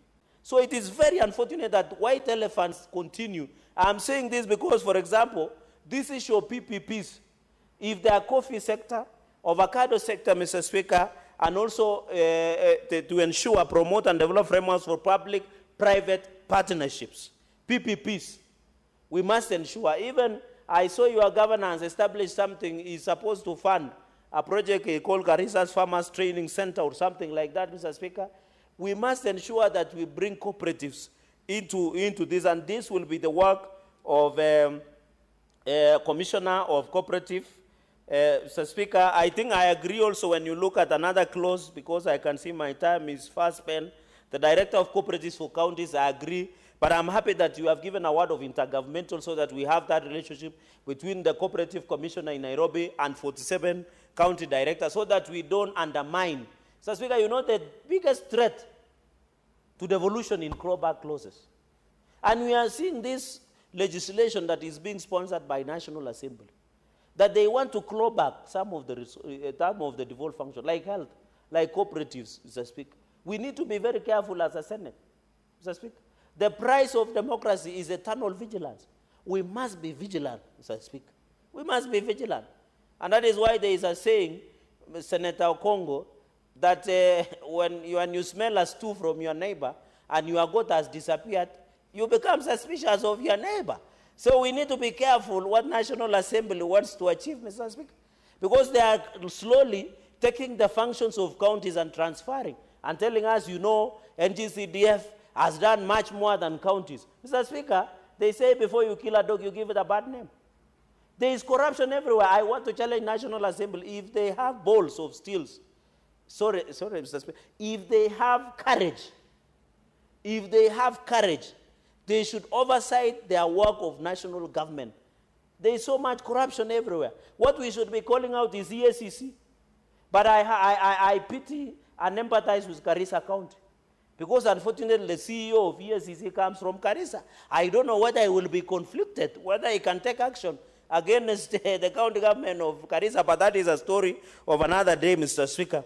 The final point I wanted to make is on the structure of cooperative. I'm happy there is producer cooperative, that is will enclave farmers. I have OAB, the one I have a farmers of Mr. Kosge, I'm forgetting the name, who comes from Nandils. Mr. Speaker, they have their own tea factory. They have even built a building, Siret, it's called Siret. They have even a building in Nandils town. And when you visit Nandi, I know your dad used to know Nandi, and he was a PC, and he knows Nandi very well. And we went with him during my state of address at Nandi County Assembly. They have a huge building, courtesy of Siret OAP. This is what we call producer. But the danger is the government did not give them exception of VAT. And these are small-scale older farmers, Mr. Speaker. Let us avoid giving tax exemptions to Uizu and give small farmers. I'm happy there is the savings and credit. We must check out the Watu credit. Kenya Women, Mr. Speaker. There is a famous savings and credit society called Kenya Women. In fact, I want to advise senators, be careful on the loan your wife takes. Because if your wife takes Kenya Women loan and they don't pay, Kenya Women will come with police and take your sofa set, they will take your beddings, they will take the TV, they will take cows. There is hue and cry in villages in Nandi. Because of Kenya Women, the wives go and take loan, Mr. Speaker, and they don't refund. Mr. Speaker, with those many remarks, I beg to support, and I'll bring amendments at the committee stage. I thank you for the indulgence. Thank you very much. Thank you, Senator. Senator Godfrey Ososi. Thank you, Mr. Speaker, for this important opportunity to also make my valued comments on the cooperative bill, National Assembly bill. Mr. Speaker, cooperative movement, as my colleagues have said, is a very important sector in our economy. Mr. Speaker, if you look at the figures from the economy, then you realize the importance of cooperatives in our economy. Because, Mr. Speaker, 63% of Kenyans depend on cooperatives. That is more than half of the population of Kenya depends on cooperatives, either directly or indirectly through members of the cooperative and their dependents, or through the programs they do in the society. So 63%, and I believe this number will likely go up as we continue to improve the status of cooperatives in this country. Mr. Speaker, our GDP, the gross domestic product of Kenya, 45% of it is from cooperatives. This is huge, and therefore, Mr. Speaker, it is a sector that is very significant to our economy. Mr. Speaker, we are talking about an asset base for cooperative of 1 trillion shillings. This is just nearly half of our national budget, Mr. Speaker. This is a huge amount of money. Mr. Speaker, 30% of our national savings, 30% of our national savings are all coming from cooperatives. These figures, Mr. Speaker, clearly indicates that this sector is very, very, very important sector in our economy, Mr. Speaker. Mr. Speaker, you know the popular session paper number 10 of 1965 that many of us have been referring to, talked about African socialism, where they were seeking to Africanize the economy. And one of the tools they used to Africanize the economy was through the cooperative movement. So you can see that even our forefathers had a very good vision of what cooperatives could do to our economy. Mr. Speaker, having given a good picture of what cooperatives can do to our economy, including even having a loan portfolio of 700 billion shillings, the money that cooperatives have lent out to Kenyans, there is other issues that we need to look at. Mr. Speaker, Kenya has been ranked very highly in cooperative movement, being ranked as a top country in Africa and among the top 10 in the world. But that ranking has been going down, Mr. Speaker, and something has to be done about it so that we maintain our position as a leader in the cooperative movement, not just in Africa, but globally. But that is retarding. It is going down. I am aware other countries are coming up very fast, especially West Africa countries, which are coming up to claim their space. Mr. Speaker, one of the negative things that have happened in this country when it comes to cooperative is the corruption and the stealing at Cusco. Mr. Speaker, as we are talking now, depositors are at risk of losing 6 billion shillings as a result of the stealing, the looting, and the corruption at Cusco, which is the apex cooperative in Kenya, where, according to Price Waterhouse, 6 billion shillings is not accounted for because of irregular and illegal withdrawals, illegal cash transfers, illegal dividends, and many other malpractices that happened. Mr. Speaker, what I fail to understand is that the report is there, but these people who have been involved in this fraud are still enjoying their ill-gotten wealth. And the police are dragging their feet. Many of the people who are victims of this fraud are teachers and civil servants who have lost their money in Cusco. Mr. Speaker, even as we pass this bill, I think we need to call out on the investigative agencies, on the police, to arrest the culprits involved in the looting and the stealing at Cusco.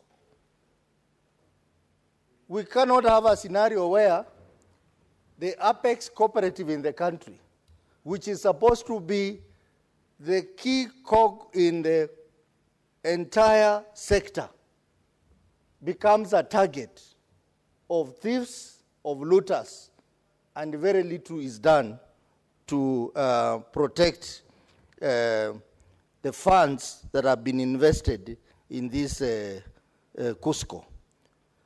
Mr. Speaker, even in Cusco, they say that these people were stealing upwards of 580 million annually for the last 10 years. And yet we have a regulator, Sasira. Where was Sasira? Where was Sasira all these years when all this was happening, Mr. Speaker? Didn't they see it? Did they participate? Were they conspirators in this fraud? I think a lot needs to be answered by not just the Cusco directors, but also the regulator. What did the regulator do to safeguard Kenyans' investment in Cusco? We have other circles, secondary circles, which have suffered. Stima Sacco, Muasibu, and others have suffered, lost a lot of money in Cusco, Mr. Speaker. And losing money means the SACCO members have also lost their money, Mr. Speaker. Mr. Speaker, we cannot grow the cooperative movement if there are no proper systems in place to manage the Apex cooperative. Mr. Speaker, having given that picture, when I look at this bill, I think this bill will help us deal with the challenges like what we have seen in Cusco and other circles which have been mismanaged. We have had many circles in this country which don't even give dividends, which even when you apply for a loan, Mr. Speaker, it will take ages for you to get your money, Mr. Speaker. Mr. Speaker, this scenario, we are hoping that this bill, because it gives the mandate to the commissioner to regulate the cooperative, will help us deal with this problem. So, Mr. Speaker, this bill seeks to promote the cooperative movement in this country. It also provides a mechanism for registration of cooperatives. It also provides a mechanism for supervision of cooperatives, and most importantly, regulation of cooperatives. But I think, Mr. Speaker, what is not very clear to me when I go through this bill is how that regulation of cooperative at a global perspective is going to be aligned to regulation of savings and cooperative societies, the SACCOs, which are regulated by SASRA. So who is going to do what when it comes to SACCOs? Is it the cooperative commissioner or SASRA? I think that is where we are likely to have some conflict.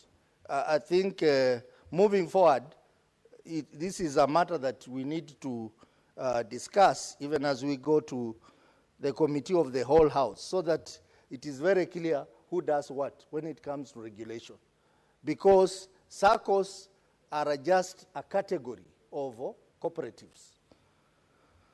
Mr. Speaker, when we talk about intergovernmental relations, cooperative relations, where they are seeking to create a forum which will be headed by the Office of Commissioner of Cooperative, and we'll have all the 47 county directors of cooperative, among other people. I think that is a very good forum of ensuring that we have constant and sustainable engagement and consultation and dispute management, and that will help this country to manage the cooperative movement better. Mr. Speaker, this bill also provides a very good framework for promoting good governance and ethical conduct in cooperative. And this is one of the measures to try and deal with the challenges that we have seen in cooperative movement, challenges to do with looting, stealing, and corruption. But most importantly, this bill seeks to have a framework that is going to ensure that we have a sustainable and competitive cooperative sector in this country, which we have been lacking over the years. Mr. Speaker, it also provides a clear framework on how primary, secondary, and even cooperative federations and Apex cooperatives are going to interlink with each other. Where the primary cooperative has a minimum of 20 members, and the secondary has 5 members minimum who are from the primary cooperative, and a federation has at least 2 secondary cooperative, and then we have the Apex. That kind of structuring is important because you saw Cusco was even competing with the ordinary cooperatives in their function. But I'm happy now the new CS for cooperative has come out very clearly to say their role will be limited to advisory, training, capacity building, and such, which should have been the case from the beginning. Mr. Speaker, one important thing that cooperative can contribute to this economy is in addressing the housing problem. Mr. Speaker, our government has a housing plan, which has ended up charging us on our payslip, the housing levy, which many of us are not happy with. But how I wish the government could put more effort in promoting housing cooperatives so that people can invest with the purpose of borrowing to build or to own a house. The scenario that we have now, Mr. Speaker, of being deducted money, which you don't know when you will own a house, it is a challenge. Let us develop housing cooperatives and empower them. Even the money that we are deducted from our payslip, let it go to the housing cooperative. Let it go and be managed there so that when I want a house, I will go there and borrow using the money that has been deducted from me and own a house. Because the cooperative movement is contributing about 500,000 houses a year, Mr. Speaker, which is 25% of our requirement for housing. Why can't the government invest in this housing cooperative? And maybe when this bill becomes law, I think it is a matter they need to reflect on it so that we have investment in housing cooperative. The money that is being deducted from salaried Kenyans will now be directed to housing cooperative so that people can access the money. Because right now, Mr. Speaker, we do not know how we are going to access our money. It's a tax. Let it be a fund which can be funded through cooperatives, and the people can recoup back their money and participate in economic development. Mr. Speaker, I want to join my colleague, Honorable Boni Khalwale, to say that the new CS for cooperative is doing a wonderful job. This sector had been forgotten, but I see the kind of energy, the kind of hard work, the kind of attention from CS Oparanya is unmeasured. And these are the kind of cabinet secretaries we need in this country, Mr. Speaker. We need cabinet secretaries who will come to Parliament, answer questions properly, and go back to the office and deliver. Mr. Speaker, sometimes I even wonder why we call cabinet secretary here and they come here, they answer our questions, we give feedback, and we will never see any change happening. Mr. Speaker, I know we are talking about cooperatives, but the cabinet secretary for labor was in this house, Mr. Speaker.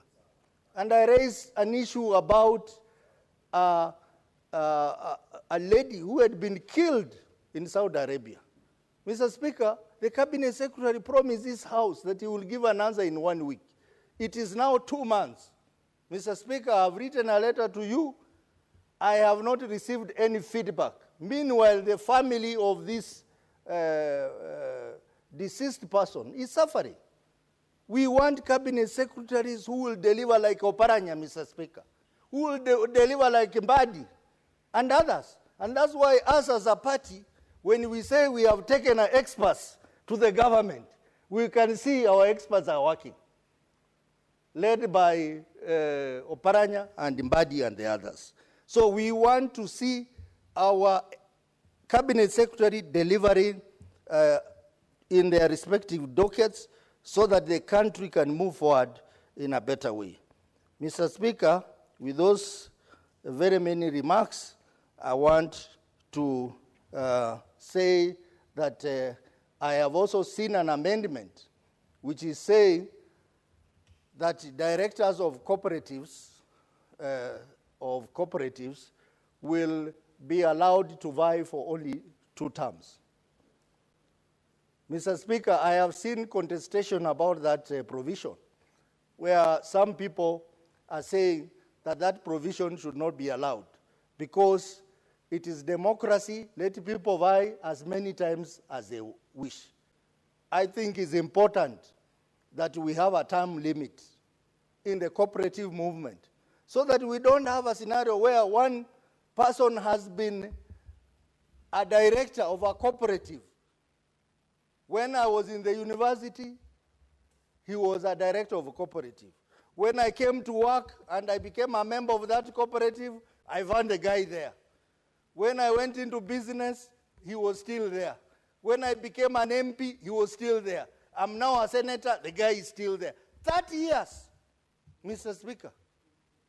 I'm not going to mention names, but if you walk around here, cooperative around this parliamentary presence, you can find out how long some of those directors have been there. Many years, Mr. Speaker. They should borrow a leave from us in Pakoso and Bunge Sako. We keep changing them after 1 or 2 terms. So the issue of a term limit is important. I know there is a lot of resistance, but I think it's important that we have a term limit so that we don't have a scenario where people are in office for life.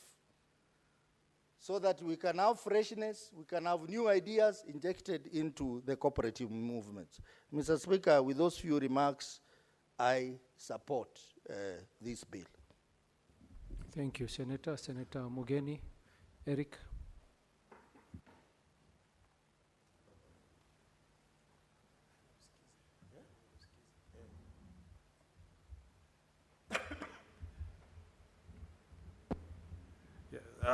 Mr. Speaker, thank you for giving me an opportunity to also make my contribution to the Cooperatives Bill 2024, a bill that was passed by the National Assembly on 3rd of December 2024. Mr. Speaker, you can see how good-mannered the Senate is. When we receive bills from the National Assembly and we know they are beneficial to our people, we process them without being mischievous, without being petty, without bringing the rivalry of the 2 houses into play, Mr. Speaker. And that's how it should be, Mr. Speaker. I'm happy, Mr. Speaker, that I'm speaking after a very inspirational address that was made to senators today by the former Prime Minister, Honorable Raila Amolo Odinga. And I think that speech was momentous because it was reminding us where we have come from and that we really need to guard our democracy. And this bill goes a long way in trying to demonstrate to our farmers that we want to give them the responsibility to manage their cooperatives, to see how they can lead their cooperatives, to bring more income to the people that they lead, may it be farmers or traders. But Mr. Speaker, when I listened to the Prime Minister today, it also reminded me that if we are not careful, we could easily drift to the Kanu years of yesterday, of the years gone by. I remember, Mr. Speaker, when we were in secondary school, there's a time that a member of parliament from Central Kenya, Kiika Kimani, was expelled by Kanu because when school children sang a song for Kiika Kimani, they sang a song for President Moi, but put in a stance that purported to praise Kiika Kimani.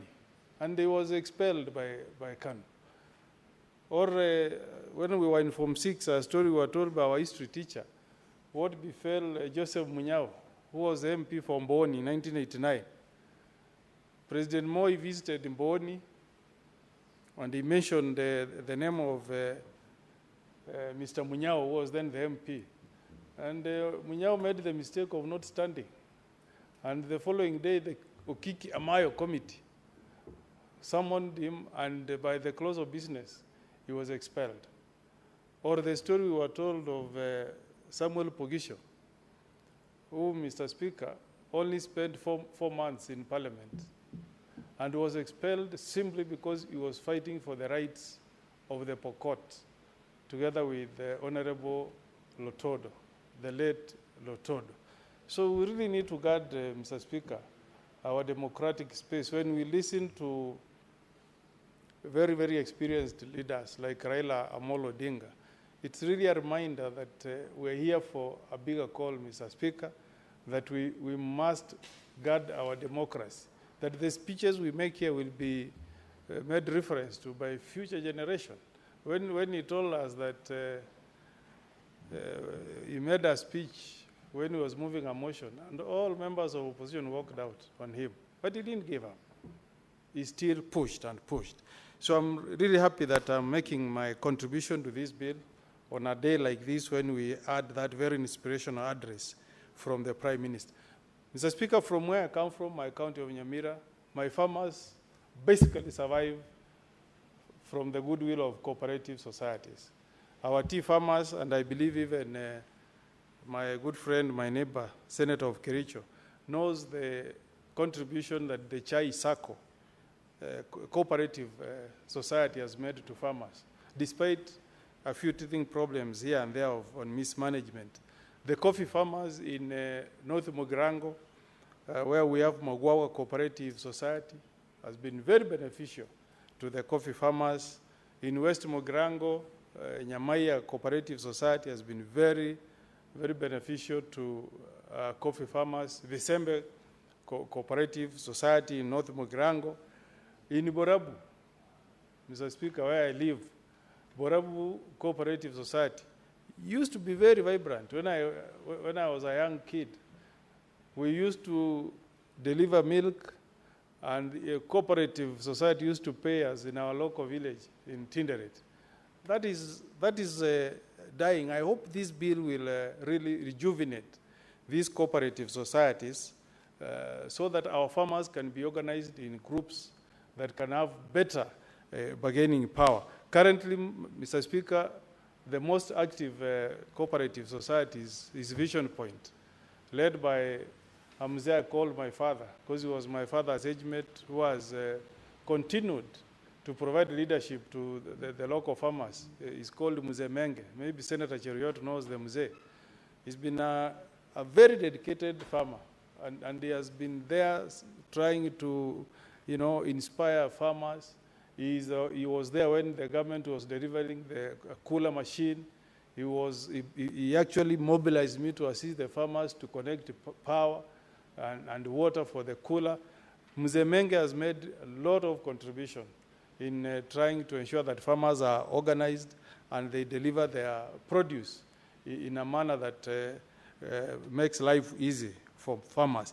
But the others, Mr. Speaker, who are still at the mercy of middlemen.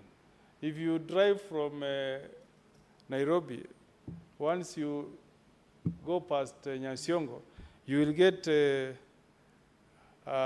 women hawking bananas, hawking avocados at Ikonge Market, at Keumbu, which is a shared market between Kisii and Nyamira County, Mr. Speaker.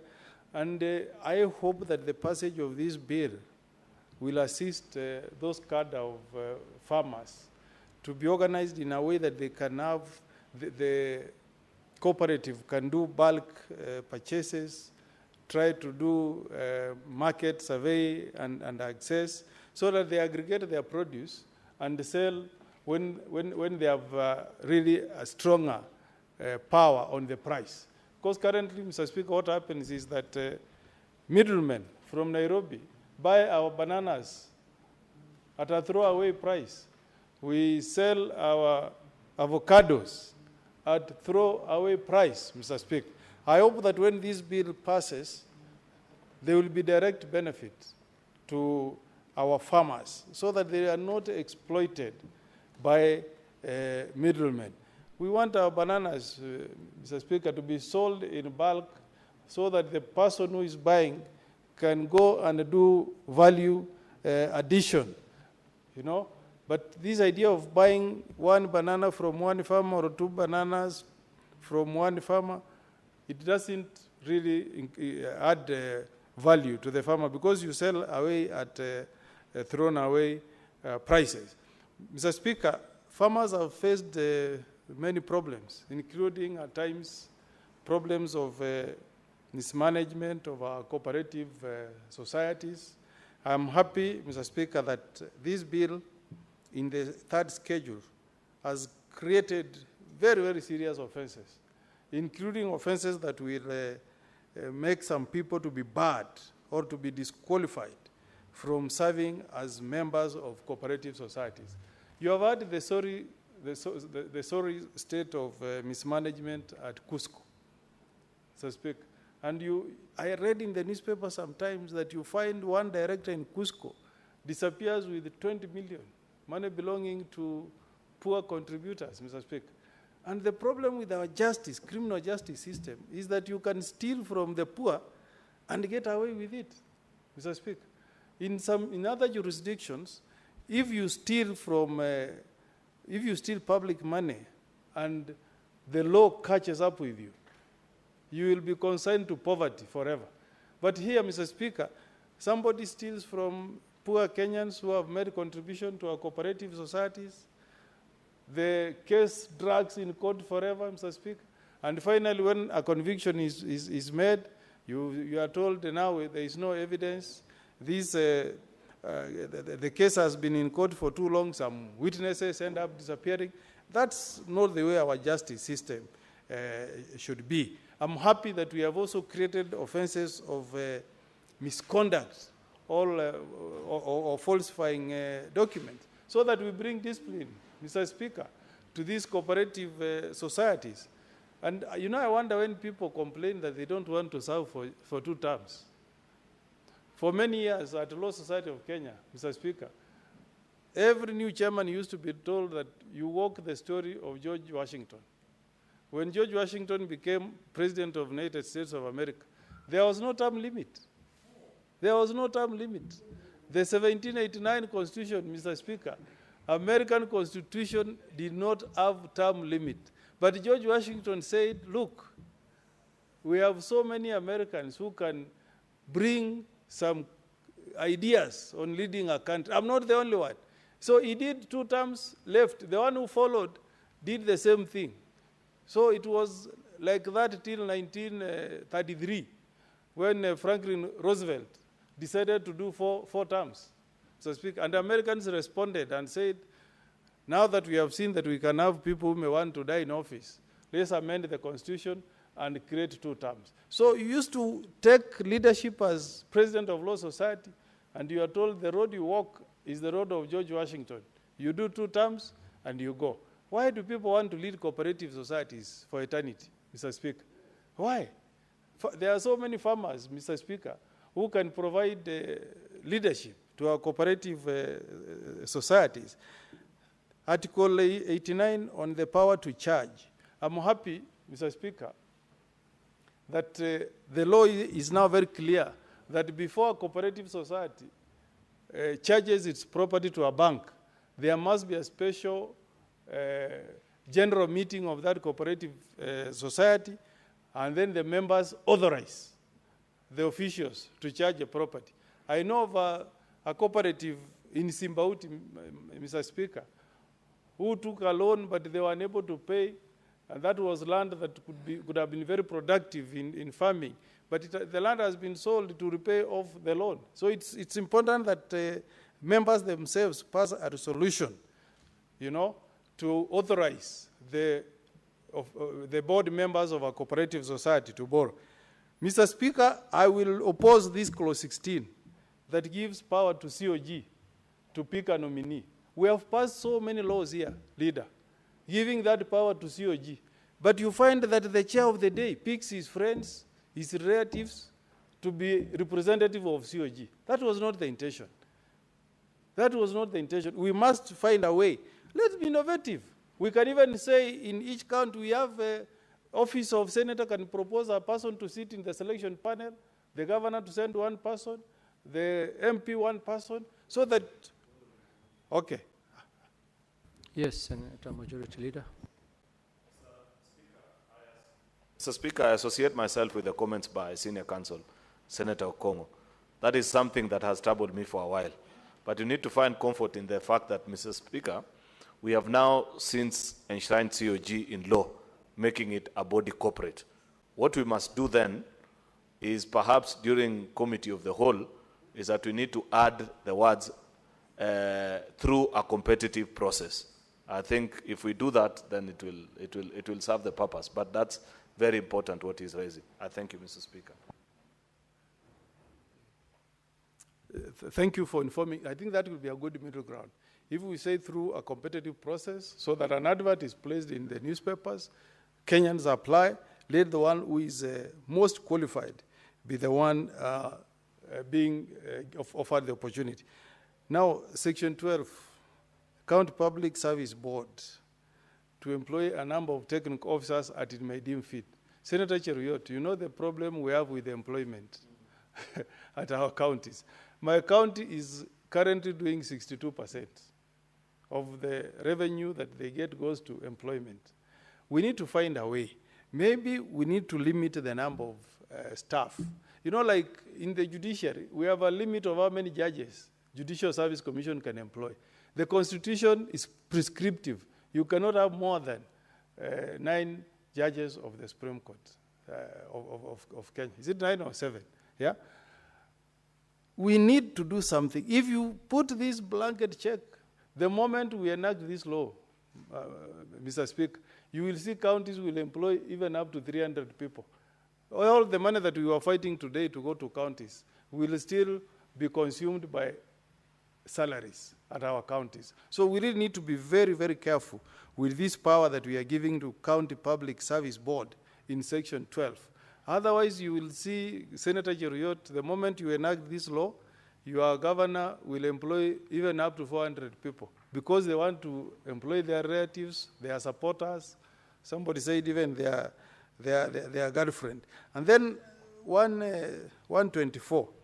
You know, we cannot say that JSC will pick members of the tribunal from nominees of the cabinet secretary. Mr. Speaker, the correct language should be that Judicial Service Commission, through a competitive process, will pick members of the cooperative tribunal. Because if you give that power to a cabinet secretary, it means the process will not be competitive. And finally, as I wind up, Madam Speaker, this animal in Article 153 called the Cooperative Development Fund, which shall be money paid by cooperative societies as the minister may direct. You know, I always try to defend farmers. If the minister wakes up and say each cooperative society will make a certain percentage of contribution to this fund, it means that instead of helping our cooperatives, we'll still be giving with the right hand and taking with the left hand. I'll propose, Mr. Speaker, that we find a way, just like the way we have is it sugar levy fund? We find a way that we can collect this levy, but without punishing the farmer. The person I want to fight for, honorable senators, is the farmer. Let us not pass laws that are going to add more pain to the farmer, that will take from the pockets of the farmer. I hope that at the committee stage we can find a way of creating a fund that does not punish the fund. Otherwise, Mr. Speaker, by and large, I welcome this bill. I also congratulate the work of CS Oparanya I've invited him to visit my county of Nyamira to come and visit my my coffee farmers who are in cooperatives. And I hope he will find time to be in Nyamira. We were with him in Uasin Gishu, together with Senator Chirage here. And we commended him. We told him he's doing a good job, and we encouraged him to continue doing the good work on behalf of the government of the day. And that's what we need. Thank you, Senator. Senator Olekina.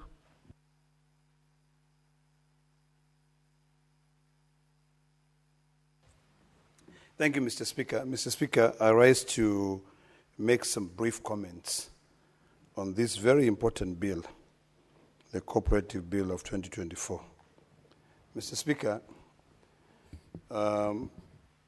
these three distinguished senators who are here were with me in the last parliament when we passed one piece of legislation which I was always praying, and yourself, Mr. Speaker, that it could be implemented.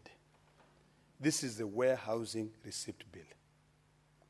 Mr. Speaker, we are poor because we are not able to coordinate and to be able to make sure that we take care of our produce. When today I saw this cooperative bill, I decided that I will come and make some contribution which will allow me to be able to at least guide, the debate on this bill, because sometimes I think we try to over-legislate. And we're in the business of creating offices for certain individuals. One of the biggest problems that I have with any piece of legislation that comes up is that there is an establishment of the director of cooperatives in the national level. There is establishment of a director of cooperative in the county level.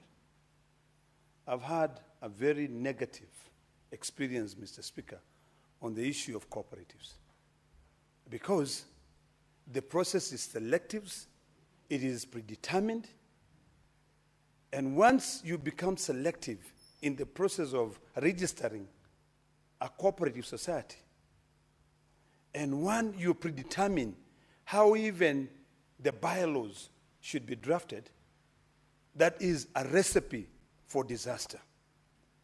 If, Mr. Speaker, we had fully implemented the Warehousing Receipt Act, today the farmers in Narok would not be using empty fields to be able to dry their wheat, would be able to put money, send money into county governments, set up warehouses, set up silos, set up dryers, so that the moisture content in wheat can be one that these millers can be able to come and buy, and farmers would be able to benefit.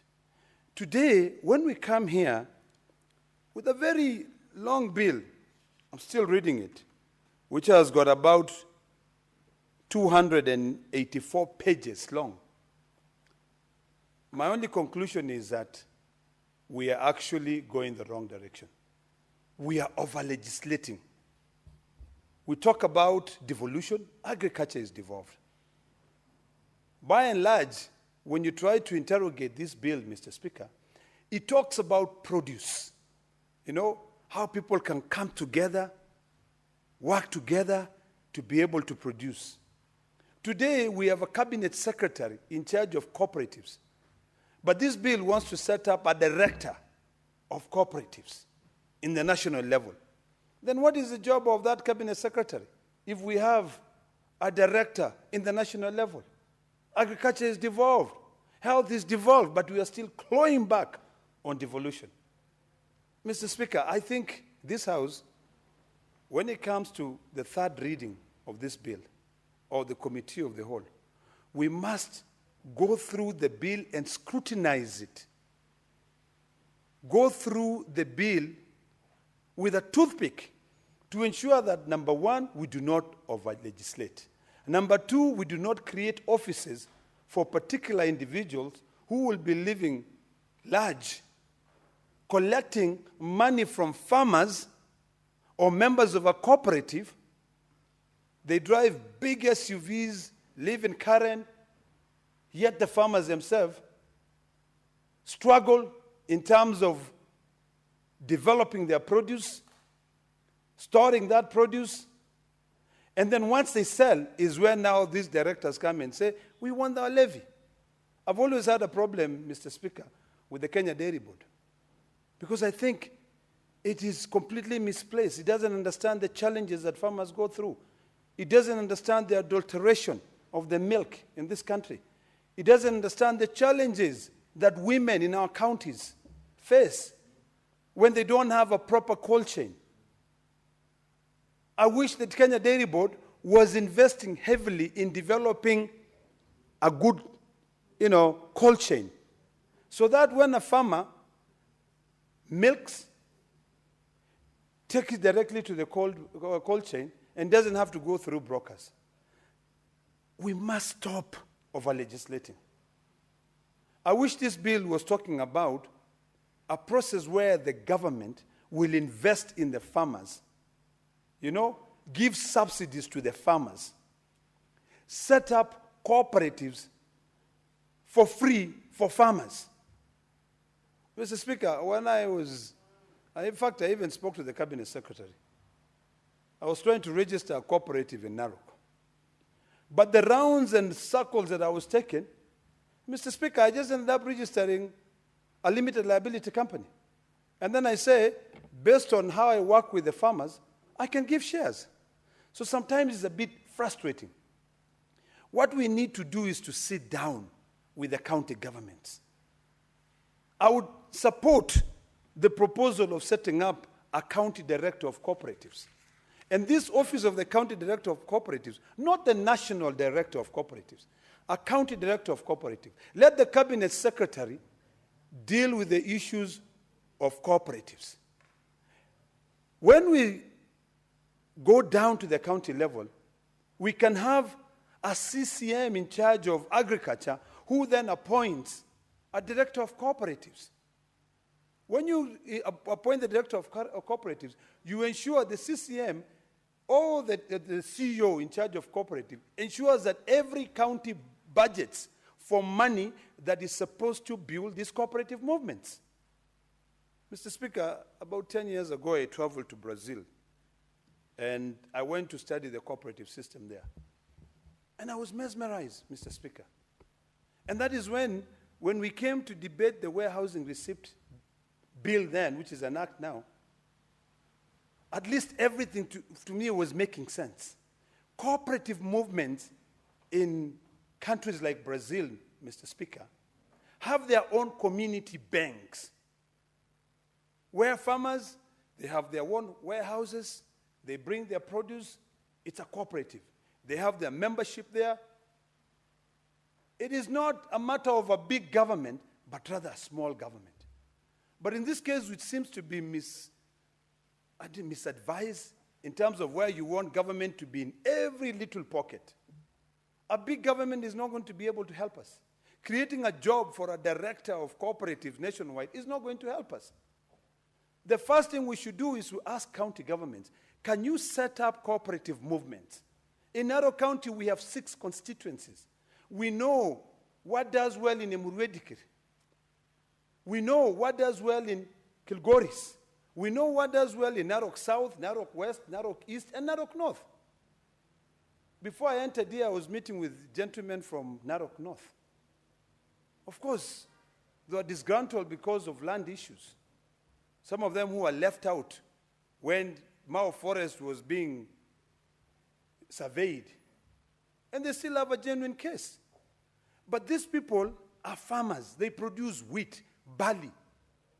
The most important thing is to bring them together, make sure they have a good silos to store those produce, make sure they have good dryers, not to be selling them to brokers who then come and turn part of Narok Central into a drying field.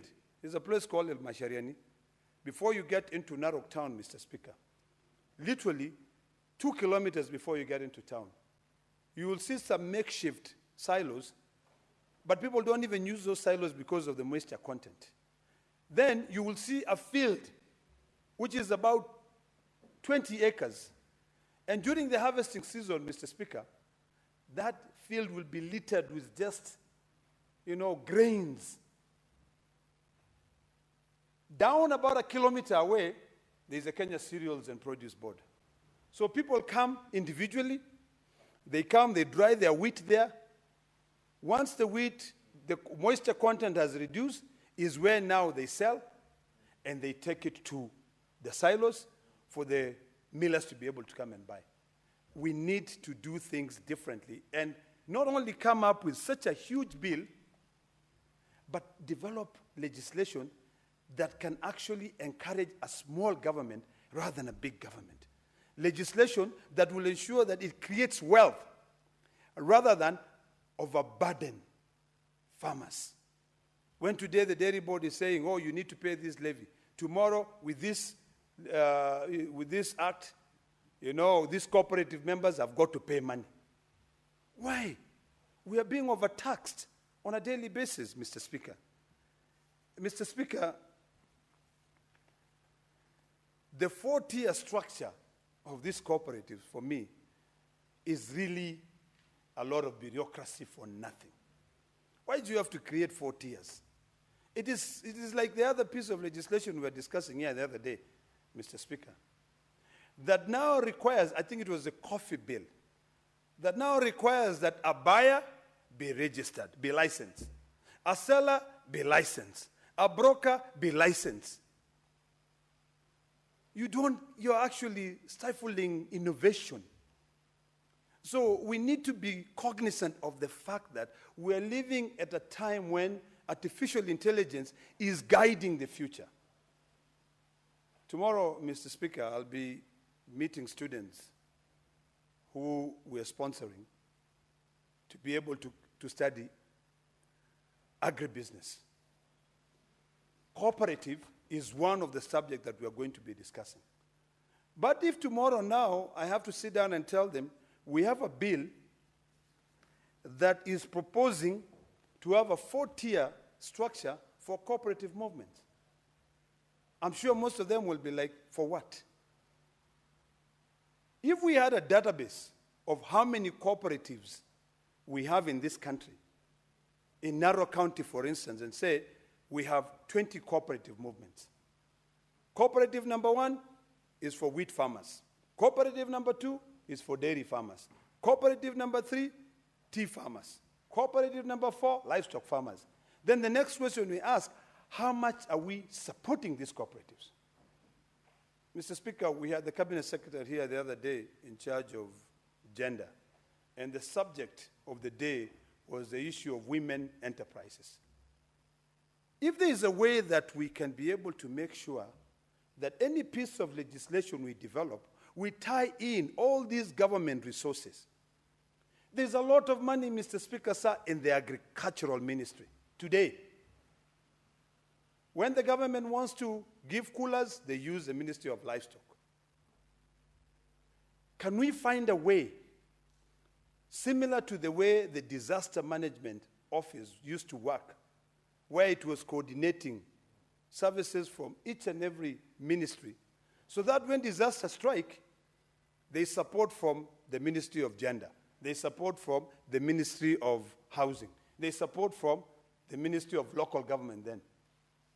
Right now, if you're telling me that this cooperative, being a member of cooperative, gives you priority, and that becomes your security or your collateral, when you are applying for a loan from the Women Enterprise Fund, I'll be the first one to clap and say, no, that is progressive. That is building, creating wealth. But there's no nexus between this piece of legislation and the other piece of legislation, this department and the other department. We've heard of this notion that the minister actually said it here, that it's an all-government approach.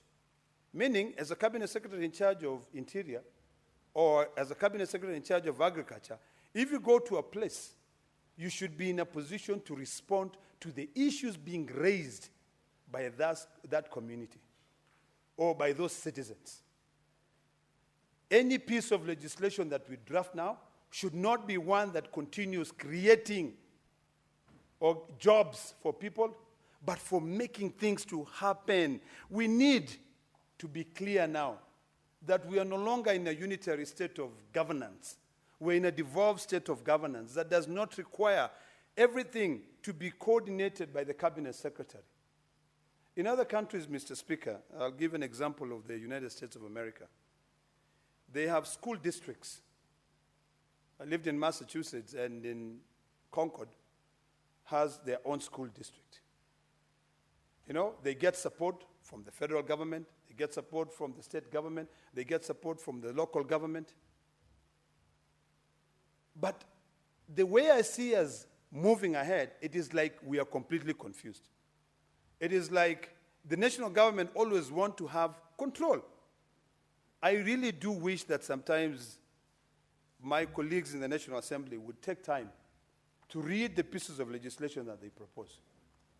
Because once you read through these pieces of legislation, then you can be able to say and tell that we're in a different era. We are no longer at a time when everything has got to be controlled from a central level. Let us devolve everything. The agriculture is devolved. It is it's the backbone of this economy. These cooperative movements,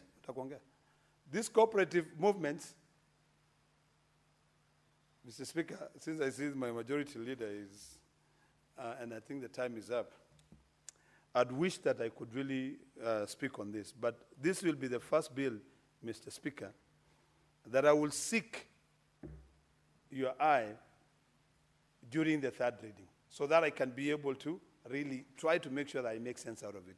But otherwise, with those few remarks, let me allow the majority leader to make his remarks.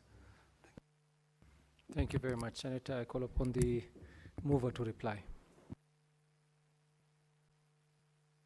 Thank you, Mr. Speaker, for indulging me. Mr. Speaker, I don't know if I can seek your permission, Mr. Speaker, under Standing Order 1, to allow the extra 15 minutes so that I reply in 3 minutes and conclude. I'll not use the entire 15 minutes, but if you can permit, Mr. Speaker, even just an extra 5 minutes so that I don't have to rush.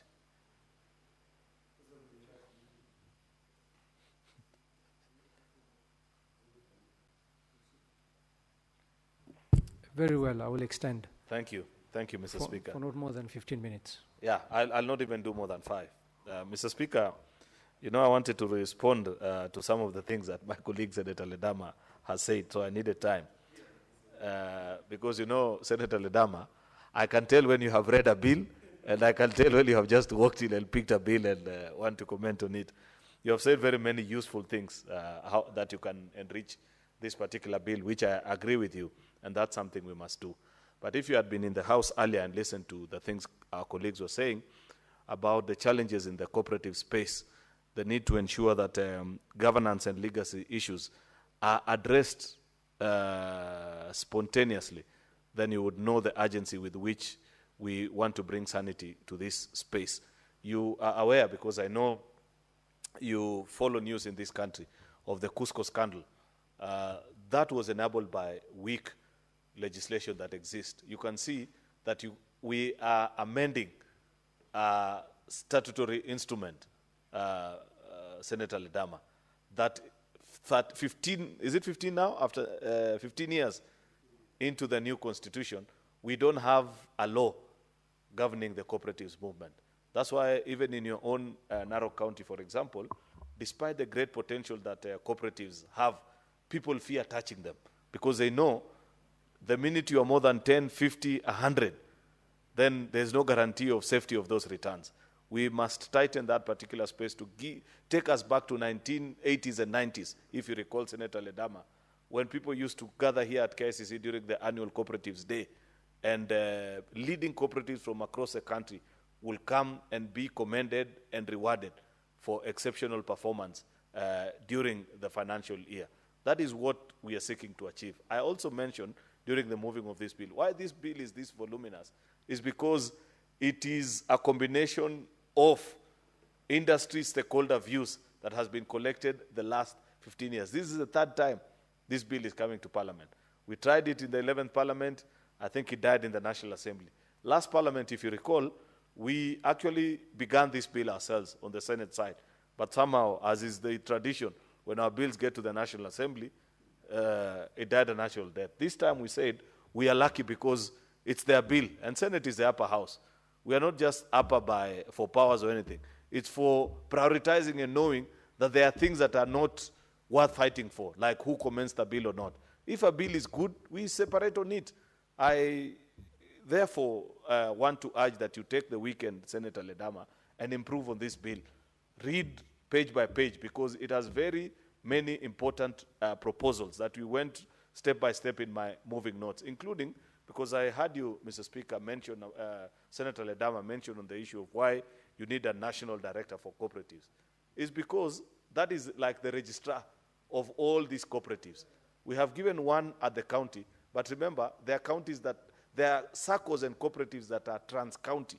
Like Imarisha SACCO, I'll give you an example. It is in Kericho, it is in Narok, it is in Bomet. If you leave it to be handled by the county registrar alone, then what happens to issues that arise in a neighboring county and the rest? Therefore, there is need for coordination even at the national level, not at the level of a cabinet secretary, Mr. Speaker, because you understand, a cabinet secretary is the head of policy. But the day-to-day operations and running, you will need somebody at that particular level. Therefore, Mr. Speaker, there is a good reason for our colleagues to take time before we conclude on this. We still have a lot of time before we can conclude on the work. I know that the Committee on Labor actually tabled their report last week on this, which I want to urge members to read and appreciate what stakeholders said and why they feel this is of an urgent nature, including the comments actually. Take time, Senator Ledama, in the report of the Labor Committee, take time and read the memorandum that was sent by SASRA, the SACCO and Societies Regulatory Authority, on the challenges we are facing in that space, and more importantly, forget about the challenges, the opportunity cost that we are missing as a country by not regulating our SACCOs properly. That if we are able to do it, we may not even need all these banks that are all over here. That SACCOs are actually almost competing with banks. You know, many of our banks, what they do, they buy and sell government paper. They don't lend to the ordinary citizens. A stronger SACCO, Senator Ledama, if we strengthen our SACCOs, actually, you know the beauty of our SACCOs, it is SACCOs that lend actually to the people that we represent in this house. Very few of the people who vote for me to come to this house, Mr. Speaker, borrow from these commercial banks, perhaps maybe hardly 10%. But more than 90% of my voters are members of a SACCO where they take loans and save in that particular. Therefore, it is in the interest of us as the representatives of the people, Mr. Speaker, to ensure that we regulate our SACCOs properly and guide them to advance. Therefore, because this is at the second reading stage, and we have agreed, I've listened to comments, Senator Mogeni proposed certain, what are they called, amendments to this particular bill, Mr. Speaker. We need, I'm sure Senator Ledama, after you've done reading, you will compile quite a few. Senator Cherargei, I heard your comments also. You mentioned about things that you feel that we need to regulate so that we can build a stronger SACCO movement in this country, Mr. Speaker. This is what has built the so-called Asian tigers. It's because of investments such as this and being creative in their thinking, Mr. Speaker. Ensuring that they move over and beyond the call of duty. You know, Mr. Speaker, I mentioned earlier my disappointment with the former chair of the Budget and Finance Committee in the National Assembly yesterday and the things you were saying about NSSF. That NSSF, their duty is just to seek what he calls in theory optimal investments, Mr. Speaker, without defining what are these optimal investments, Mr. Speaker. You know, we have an NSSF that for the last 60 years has only occupied cabros, Mr. Speaker, and building estates in this country. Not thinking that if you go to the bows here at the Nairobi Securities Exchange, it is driven by pension funds from all over the world, People are coming to seek opportunities here. The largest shareholders in Safaricom, in EABL, I don't know which other company, Mr. Speaker. Pension funds just like our own NSSF seeking investment opportunities, Mr. Speaker. And therefore, when our own pension fund tries to be creative, we cannot be the ones that are, as a leader, elected member of parliament, you are the one sending false hope and gloom, saying, oh, your money is about to disappear because NSSF has said they want to partner with other investments, with other investors, Mr. Speaker, to build on, for example, the Nakuru, what is it called? The Mausami Trironi road, Mr. Speaker. This is an investment opportunity that is available. I pointed, Mr. Speaker, that, for example, this Nairobi Expressway, isn't the member aware that the team that ran, or the company that ran this expressway, Mr. Speaker, borrows, Mr. Speaker, from savings of people in their home country. They come and invest in such a product and they recoup over the years. Have they heard that this entity has collapsed? In fact, there is more business than it can afford. That's why there is traffic nowadays, even on the expressway, especially during rush hours. Many people are continuing to use it, telling you that there is an opportunity. Therefore, we cannot allow, Mr. Speaker, ourselves as leaders, instead of being dealers in hope, Mr. Speaker, we become agents of gloom and hopelessness, Mr. Speaker, simply because we have fallen out of political favor. We must resist that kind of political culture, Mr. Speaker, and encourage our institutions to be bold. That is what we expect of NSSF.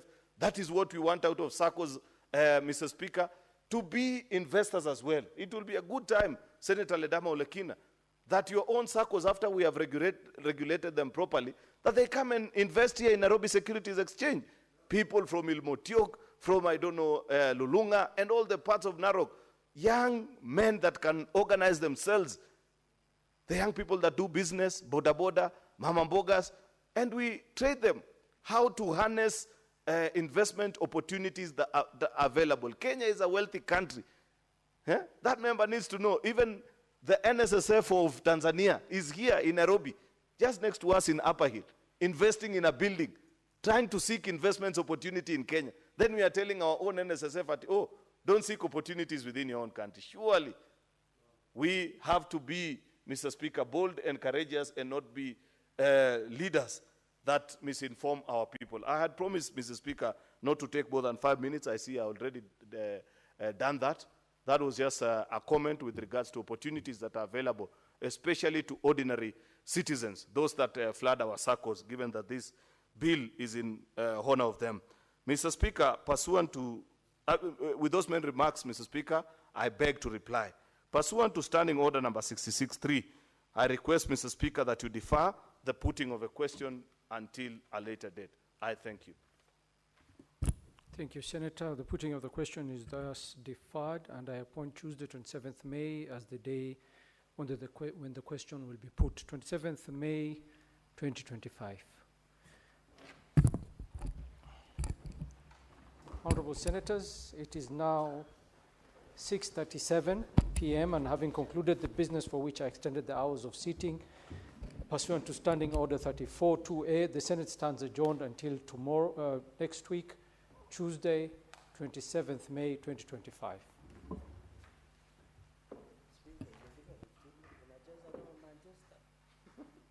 2:30 p.m. Thank you, sir.